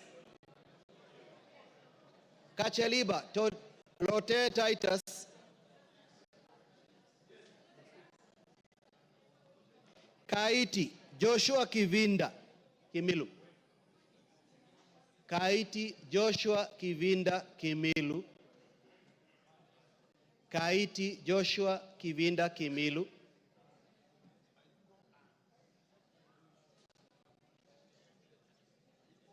Kajiado County Lea Sankaire. Kajiado County Lea Sankaire. Kajiado Central Memusi Elijah.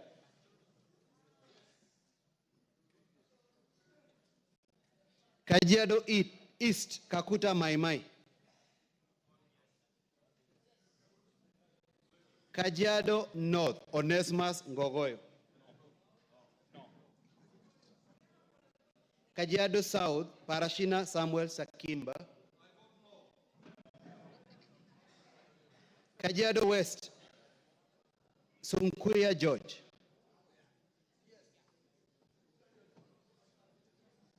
Kakamega County Elsie Muhanda. Kaloleni Paul Katana. Kamukonji Hassan Yusuf. Kamukonji Hassan Yusuf. Kamukonji Hassan Yusuf.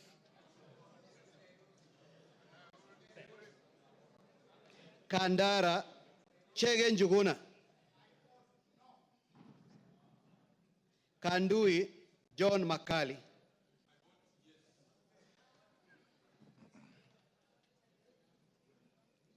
Kangema Peter Kihungi. Kagundo Fabian Chule. Kapenguria Samuel Moroto. Kapsaret Oscar Sudi. Kapsaret Oscar Sudi.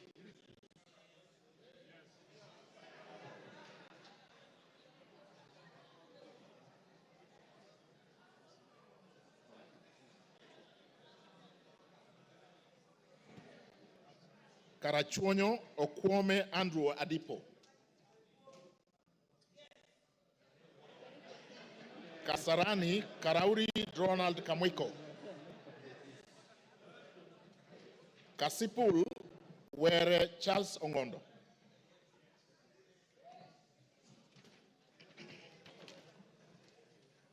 Kathiani Mbui Robert. Keyo North Korir Adams Kipsanai. Keyo South Kipkoech Gideon Kimayo. Kericho Kemei Beatrice Chemweno.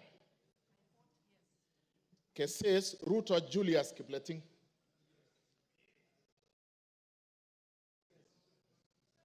Keses Kuisero Wangaya Christopher Aseka. Kiamba Wanjiko John Jogona. Kiambu Waidaka John Mashua. Kiambu Waidaka John Mashua. Kiambu Town. He's not here. Kiambu Murada Ann Wajiko Mugo.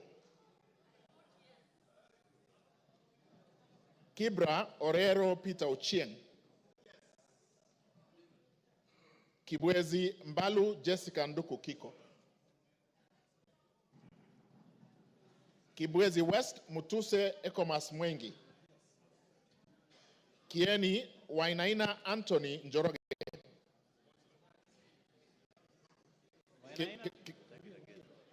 Kieni Wainaina Anthony Njoroge. Kegumo Munyoro Joseph Kamau. Keharu Nyoro Samson Dindi. Kikuyu Eshungwa Anthony Kemani. Kilgoris Sunkuli Julius Lekakeny. Kilifi Mwanyanje Gertrude Mbeyu. Kilifi North Baya Owen Ya. Kilifi South Kiti Richard Ken Chonga. Kilome Zambia Thaddeus Kethua. Kimilili Mutua Didmas Wekesa Barasa.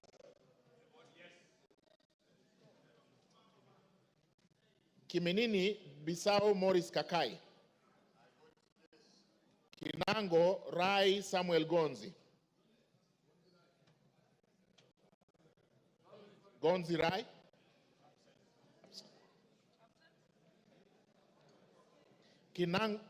Kinango Tuku Zakari Kwenya.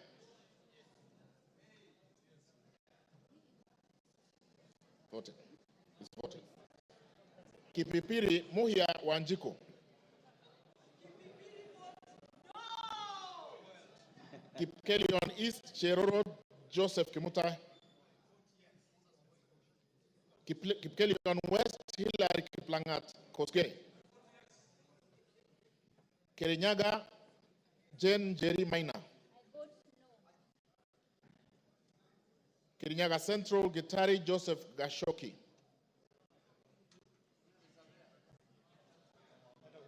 Kirinyaga Central Joseph Gashoki Gitari.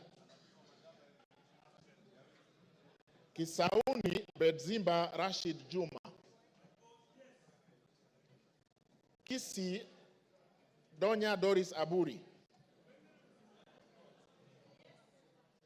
Kisumu Busia Ruth Adhiambo Odinga. Kisumu Central Oron Joshua Odongo. Kisumu East Ahmed Shakil Ahmed Shabir. Kisumu West Rosa Akinyebuyu. Kitui Irene Modoni Kasalu. Kitui East Nimrod Miduka Mbai. Kitui Central Makali Benson Mulu. Kitui Rural Mboni David Mwalika. Nyamai Rachel Kaki Kitui South. Edith Vethi Nyanze Kitui West. Mokaya Nyakundi Japheth Kitutu Chache North.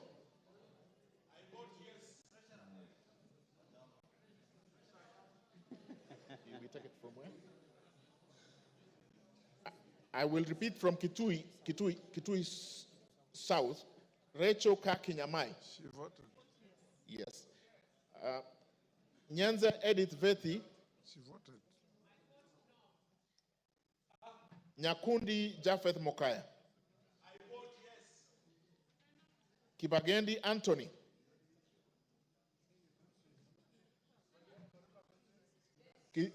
Kitutu Chache South. Amesema? No. Kibagendi amesema?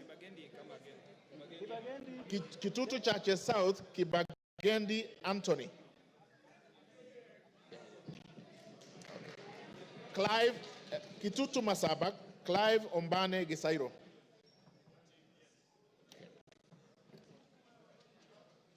Konoin, Brighton Leonard Yegon.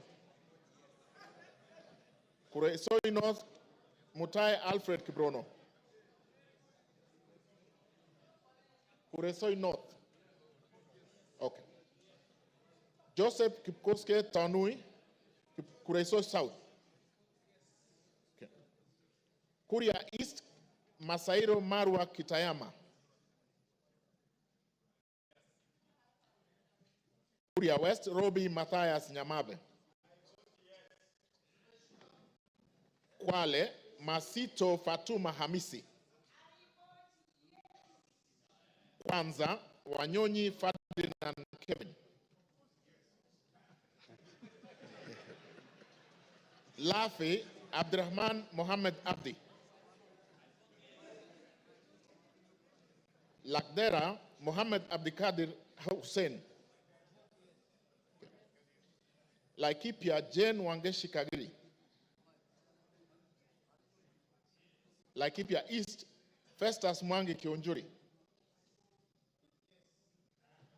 Laikipia North, Sarah Paulata Korere. Ndio. Laikipia West, Stephen Washira Karani. Laisamis, Joseph Lekuton. Lamu, Monica Mudoni Marufu. Lamu East, Obor Weida Muhammad. Lamu West, Mudama Stanley Moiruri. Langata, Felix Odiwor Kode. Kahangara, Larry, Joseph Mburu Kahangara. Likoni, Mishi Juma Hamisi Mboko.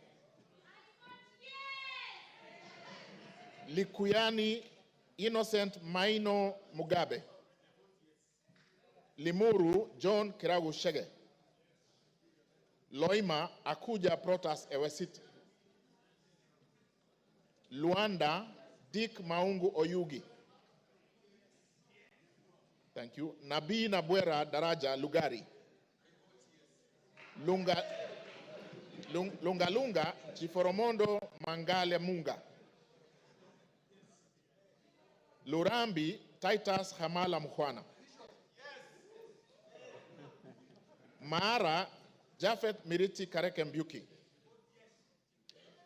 Machakos Joyce Kamene.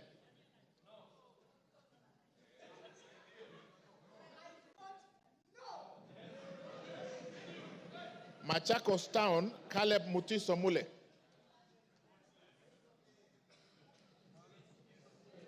Okay. Yeah, what? George Aladwa Omwera Makadara. Makweni Kiamba Susan Dunge. Makweni Women Rep Mumo Rose Museo. Absent.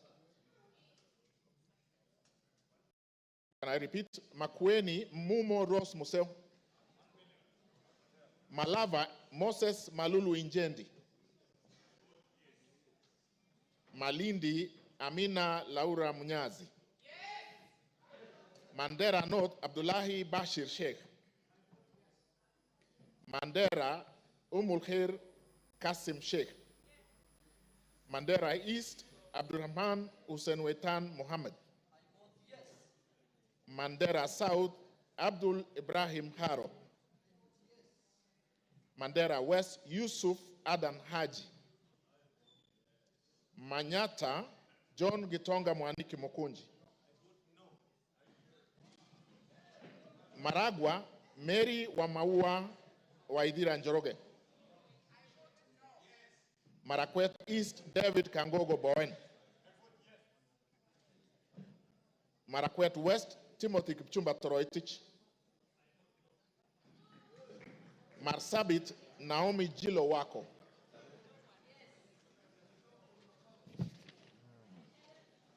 Masinga Mwalio Joshua Mbithi Mutua. Masinga Joshua Mbithi Mutua Mwalio. Matayos Geoffrey Makoha Modanga. Madare Anthony Oluoch. Madioya Edwin Mugo Gishoki. Okay. Madira Kahubu Eric Mwangi. Matuga Matuga Tandaza Kasim Sawa. Okay. Matungu Nabulindo Peter Oscar. Is there. Yeah, Tandaza is there. Can I repeat Matuga? Matuga Tandaza Kasim Sawa. Okay, asante. Matungulu Mule Stephen Mutinda. Mavoko Kingola Patrick Makau.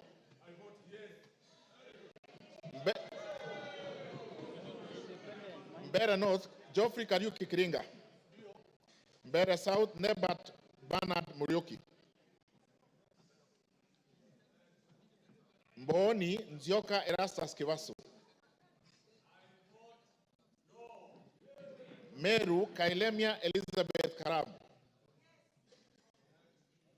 Migori Mohammed Fatuma Zainab. Mogotio Kiborek Ruben. Moiben Phyllis Chepkemoy Barto. Molo Francis Kuria Kimani. Mombasa Zamzam Muhammad Chimba. Mosob Abraham Kipsang Kirwa. Moyale Jaldesa Guyo Wako. Msambweni Jaldesa. Okay, capture, thank you. Msambweni Badr Salim Faisal. Mount Elgon Fred Kapondi Chesebe. Muhoroni James Onyango Oyo. Mukorweini Gishoi Kagusha John Philip. Mumias East Salasia Peter Kalerwa.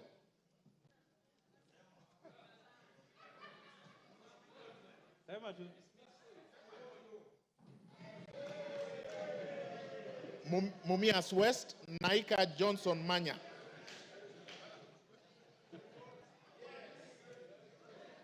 Moranga Betty Njeri Maina. Mvita Mohamed Saud Machele. Mwala Musao Vincent Musioka.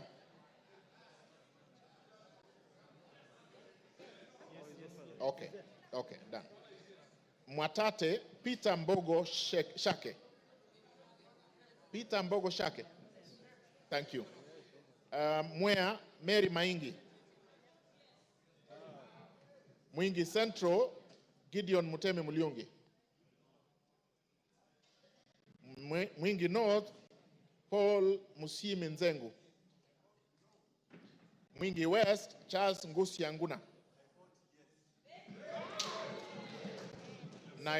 Nairobi City Esther Mudhoni Pasaris.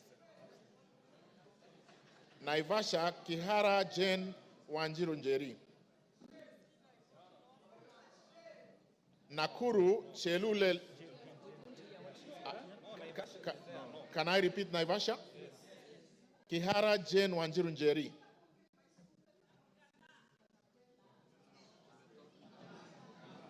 Nakuru Liza Chepkori Chelule. Nakuru Town East Gikaria David. Nakuru Town West Arama Samuel. Nambale Mulanya Geoffrey Ekesa. Nandi Cynthia Chepkoske Muge. Nandi Hills Bernard Kibor Kitur. Narok Rebecca Nonashi Tonke. Narok East Lemanken Aramat. Narok North Agnes Mantaine Pareye. Narok South Olentutu Kitilai.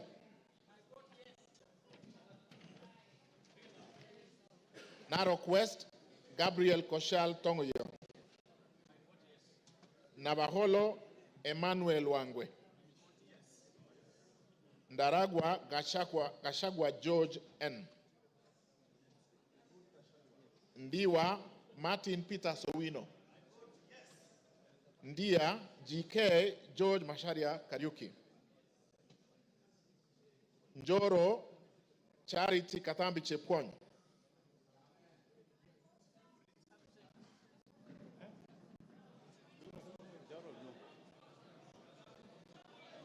Northor Guyo Adi Wario.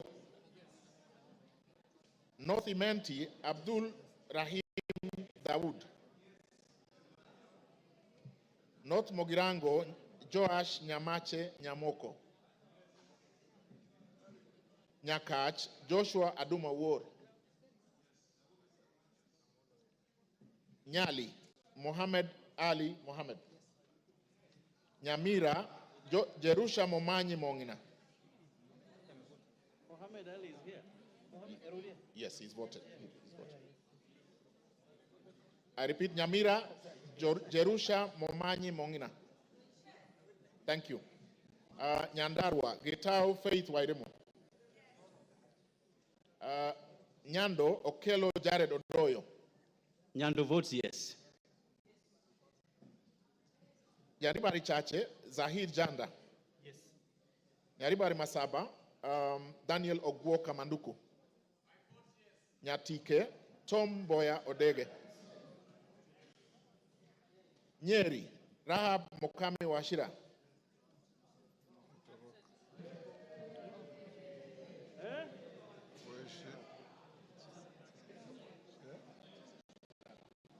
Nyeri Town Duncan Maina Madenge.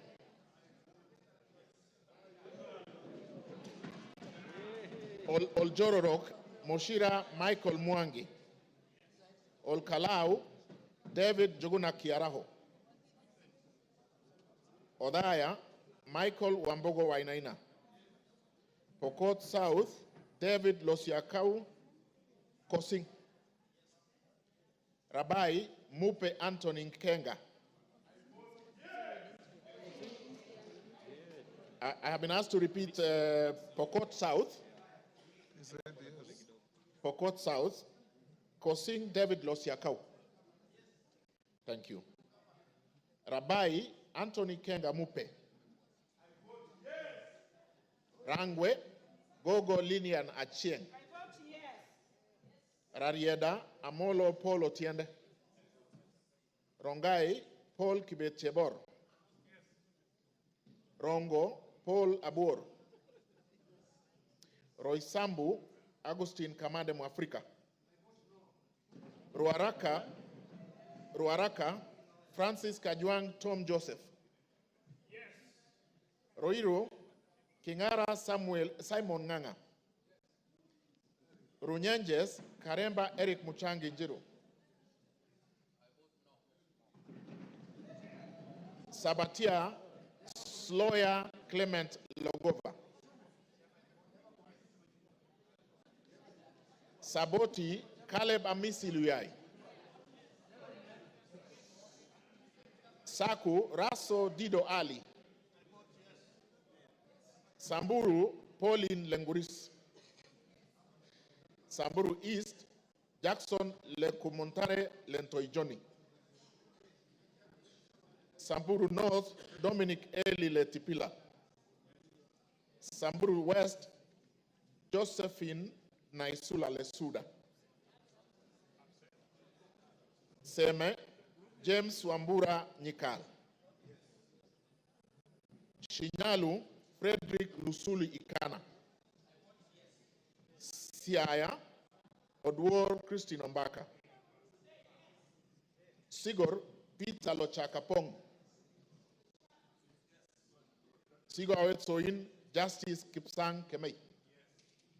Sirisia John Waluke Koi. Sotik Francis Kipiegon Arab Sige.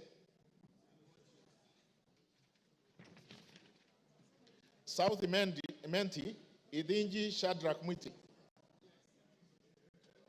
South Mogirango Onyego Silvana Sosoro. Soy David Kiplagat. Starehe Maina Mwago Amos. Suba North, Millie Grace Akoto Diambo.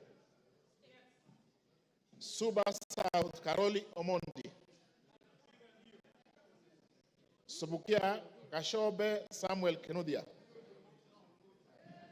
Suna East, Mohammed Junaid Sheikh Nu. Suna West, Peter Francis Masara. Taita Taveta, Lydia Haika Mnene Mizigi. Tana River, Amina Dika Abdullahi. Tarbaj, Hussein Abdi Bare. Taveta, John Okano Buire. Teso North, Edward Kaunya Oku.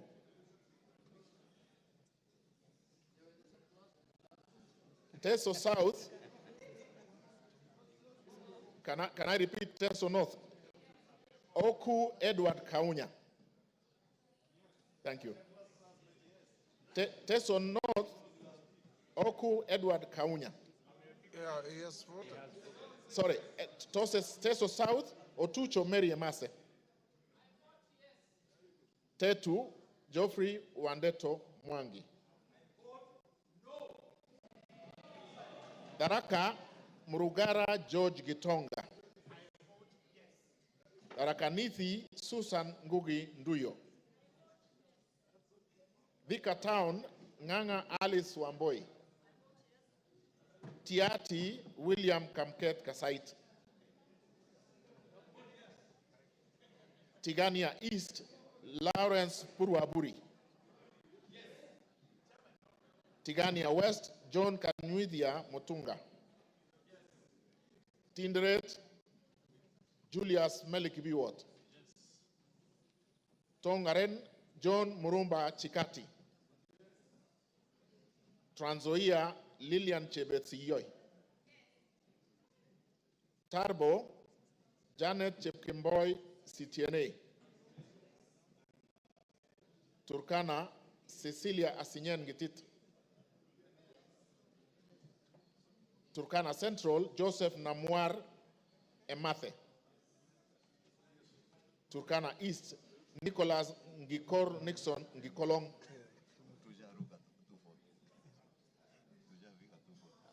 Turkana North, Paul Ekwom Nabuin. Is there? Yeah. Okay. Turkana South, John Ariko Namoit. Turkana West, Daniel Epuyo Nanok. Wasingishu, Gladys Jepkoske Boss. Ugenya, Ochieng David Ouma. Uriri, Nyamita Mark Ogola. Vihiga, Kagesi Kivai Ernest Ogesi. Vihiga, Adagala Beatrice Kahai. Voi, Hamis Chome Abdi. Wajir, Fatuma Abdi Jeho. Wajir West, Aden Daudi Mohammed. Wajir North, Ibrahim Abdi Sane. Wajir South, Mohammed Aden Ado. Wajir West, Yusuf Mohammed Farah. Webuye East, Martin Pepela Wanyoni. Webuye West, Daniel Wanyamasitati. West Mogirango, Mogaka Stephen. West Pokot, Rael Chepkemoy Kasiwai. Westlands, Timothy. He has already voted. Oh, sorry, we have done that, sorry. Undanyi, Mwakuona Danson Mwashako. Basil Robert Ngui Yata. Yata. Is he here? Ali Abdisirat Khalif. Sabina Wanjiru Shege. Joseph Hamisi Dena.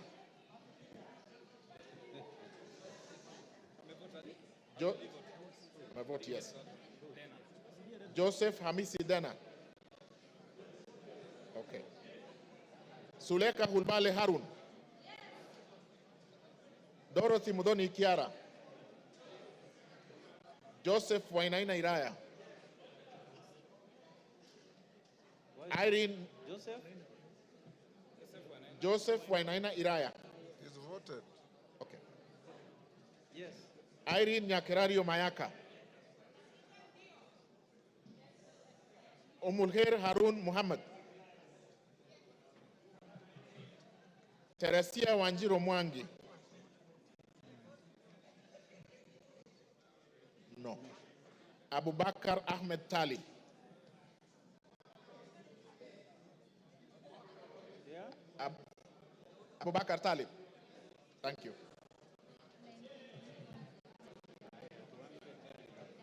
You finished? Order, honorable members. Order. Is there any member present who has not had his or her name called out? Is there?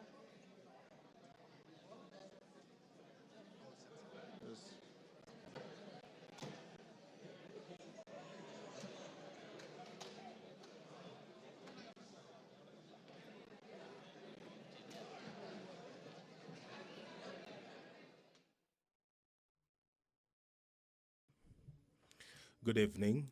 You are watching the sitting of the National Assembly this evening, where the members have been voting on the proposed impeachment of the Deputy President, Rigathi Gachagua. It was through a roll call as directed by the Speaker of the National Assembly. And what is currently happening is that the tallying of the votes is underway, and thereafter the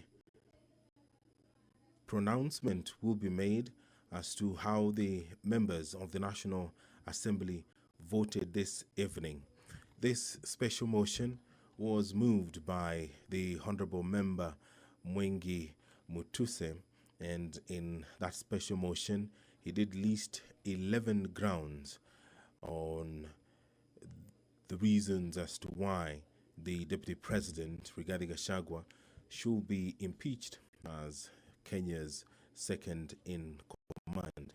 The Member of Parliament cited gross violation of various articles, and also he did cite serious reasons to believe that the Deputy President has committed gross economic crimes under Section 45, subsection 1, Section 46, Section 47A3, and Section 48(1) of the Anti-Corruption and Economic Crimes Act, and Section 2, 3, 4, and 7 of Proceeds of Crime and Anti-Money Laundering Act. Those are some of the reasons that the Honorable Member believes that this House should take serious consideration of this special motion to dismiss the Deputy President, who we did hear from this evening between 5 and 7 when he appeared before the National Assembly and made his case, defending himself against accusations that have been leveled against him. And in a couple of minutes, we will hear the results of this division, this historic constitutional moment for the country. And all that you will watch live courtesy of the Parliamentary Broadcasting Unit in conjunction with the Kenya Broadcasting Corporation. The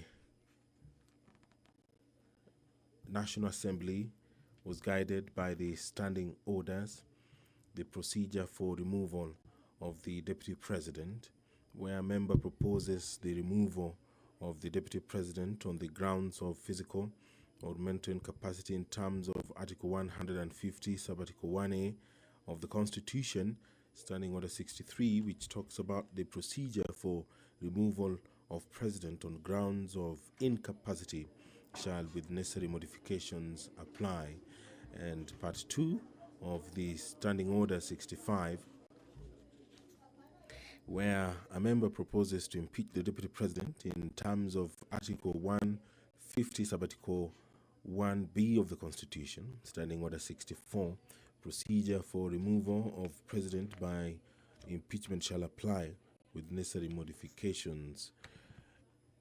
So the members have been debating, and we will hear the result of this process anytime from now.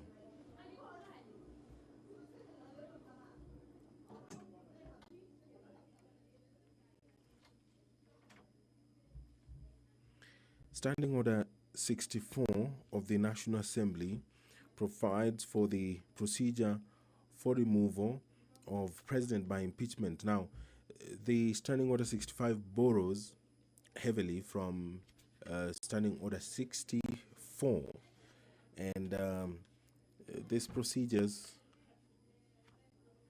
they're quite a number, and some of them have been used in this business that the National Assembly began in the morning, and the culmination of it will be hard any time from now. And if you can see on your screen, the Deputy Speaker of the National Assembly, Honorable Gladys Boss, has taken the seat, and that means that she will perhaps be the one who will make the announcement after the tabulation and the tallying of the votes that has concluded, been done. The number required to vote in affirmative, according to the provisions of the Constitution, is 233 members. That is the threshold required to impeach the Deputy President. And there the Speaker has returned. The Deputy Speaker had been holding fort briefly, and anytime from now, the Speaker will call for the announcement of the votes,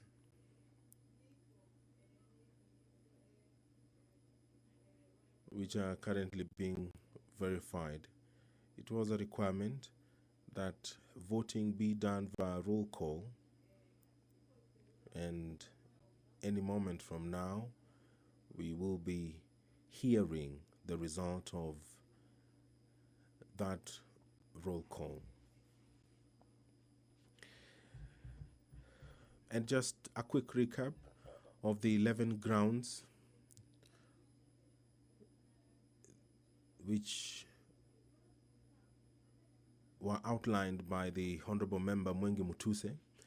That one, the Deputy President has persistently made utterances threatening to discriminate, exclude, and unlawfully deny sections of the people of Kenya and regions of the Republic of Kenya equal opportunities for public service appointment and allocation of public resources. Ground 2, the Deputy President has made unilateral public statements inconsistent with policy positions collectively adopted by the government and contradicted the President on critical matters of governance and the exercise of the President's functions as a symbol of national unity. Ground 3, that His Excellency the Deputy President interfered with the running of Nairobi City County Government by inciting citizens against the lawful directives of the county government on the planning and relocation of markets and publicly disparaging the leadership of the county government and its decisions. Count 4, gross violation of Article 160, Sub-Article 1 of the Constitution on the institutional and decisional independence of judges, that His Excellency the Deputy President has undermined the institutional and decisional independence of a judge through public attacks on a judge of the High Court of Kenya and falsely threatening to file a petition for the removal of the said judge in a matter in which he was a party. Number 5, that His Excellency the Deputy President breached his oath of office and allegiance on account of the utterances and actions attributed to the Deputy President under grounds 1, 2, and 3.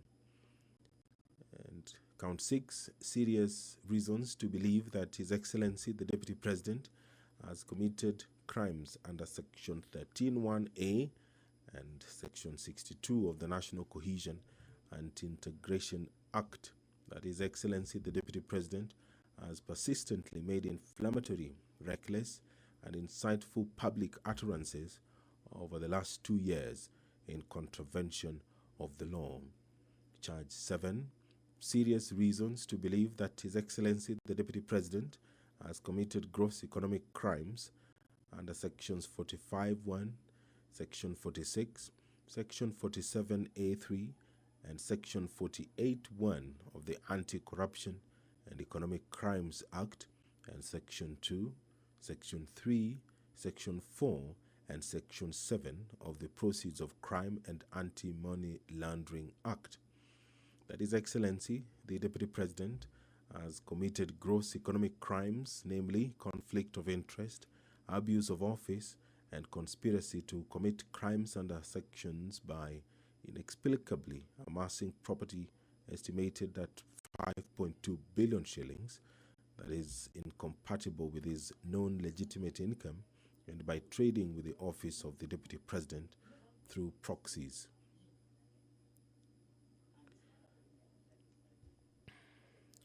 Charge 8, serious reasons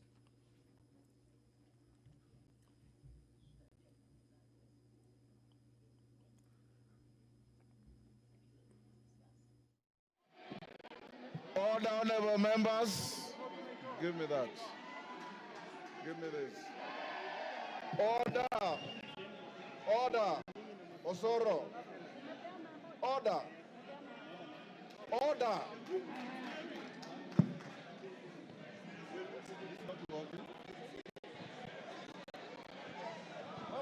Order. Order, members. Take your seats. Order. Angol, take your seat. Order, members, take your seats.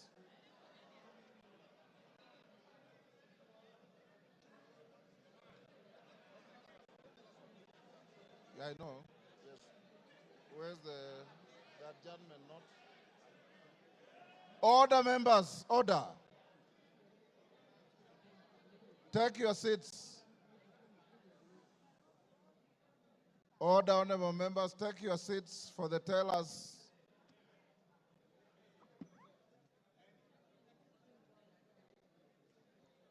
Take your seats.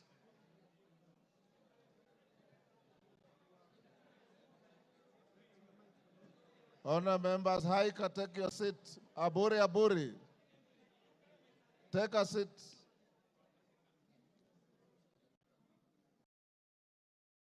Ongoyos, take your seat. Take your seats, members. All is well that ends well. You have been very orderly, and I must salute you. Tell us, you may now approach the chair and announce the results.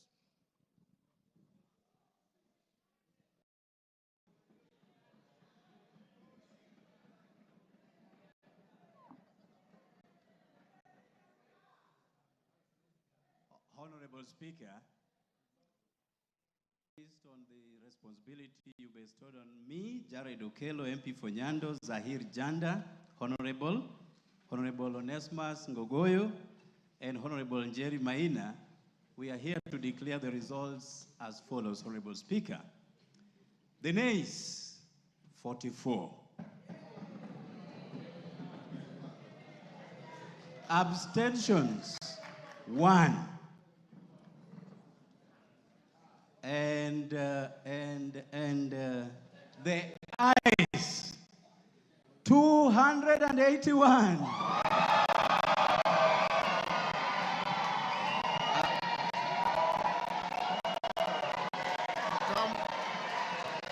Come forward.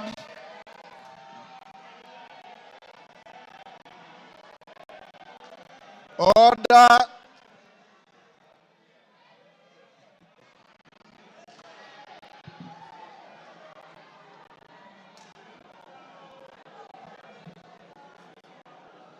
Take your seats. Order, members, order. The House is still in session. Tell us, take your seats. Bensouda, take your seat.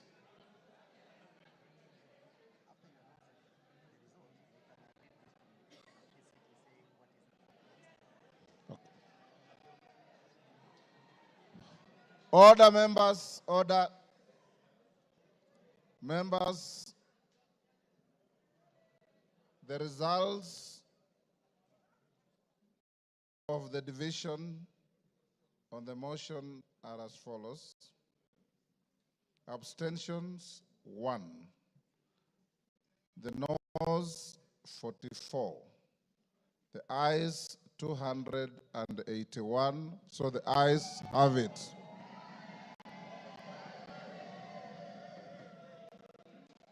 And the results brought to the Speaker are duly signed by all the 4 nominated tellers. Honourable members, I have a short communication following that.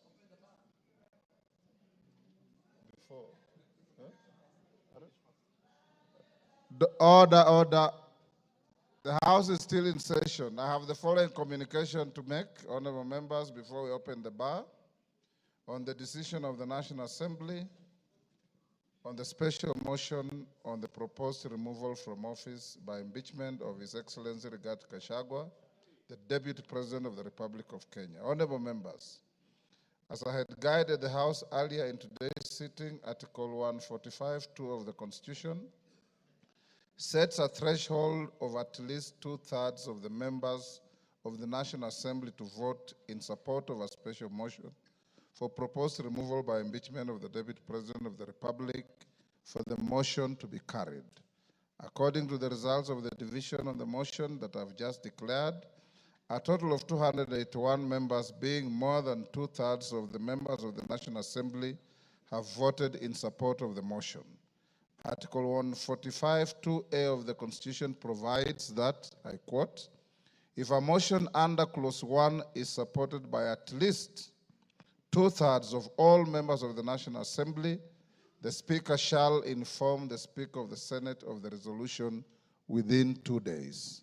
In this regard, I'll proceed to discharge the singular duty placed on me by Article 145(2)(b) of the Constitution and under which to notify the Speaker of the Senate of the resolution of the National Assembly. The clerk is directed to prepare the necessary documentations to accompany the resolution. The House will resume tomorrow, Wednesday, 9th October 2024, at 9:30 a.m. to resume with the regular business as scheduled by the House Business Committee. I thank you. Members, will you now be upstanding?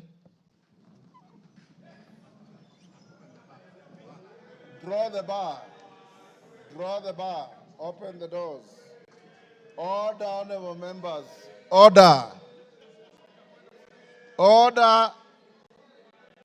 Order, members. The House will now be adjourned until tomorrow, 9:30 a.m.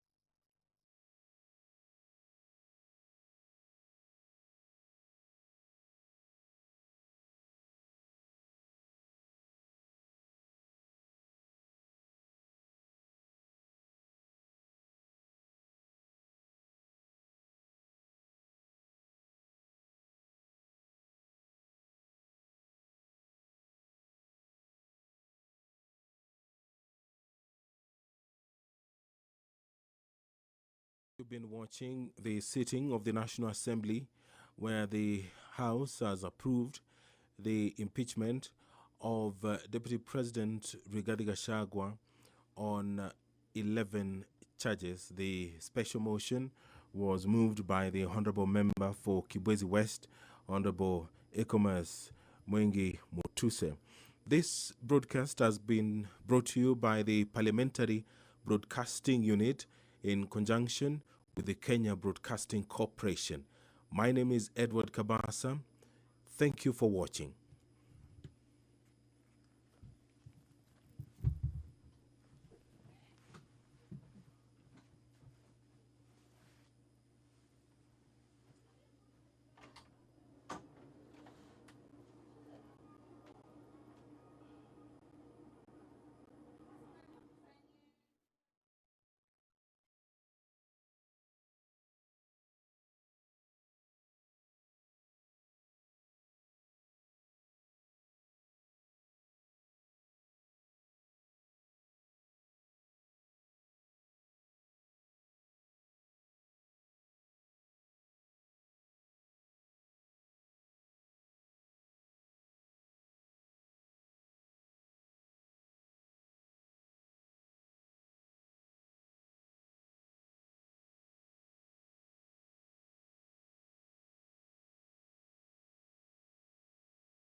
Bwana asifiwe.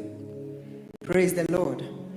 God is good, and all the time you can do better than that. Are you sure He's good? Get excited. You are in the house of the Lord, and there is peace, there is joy here.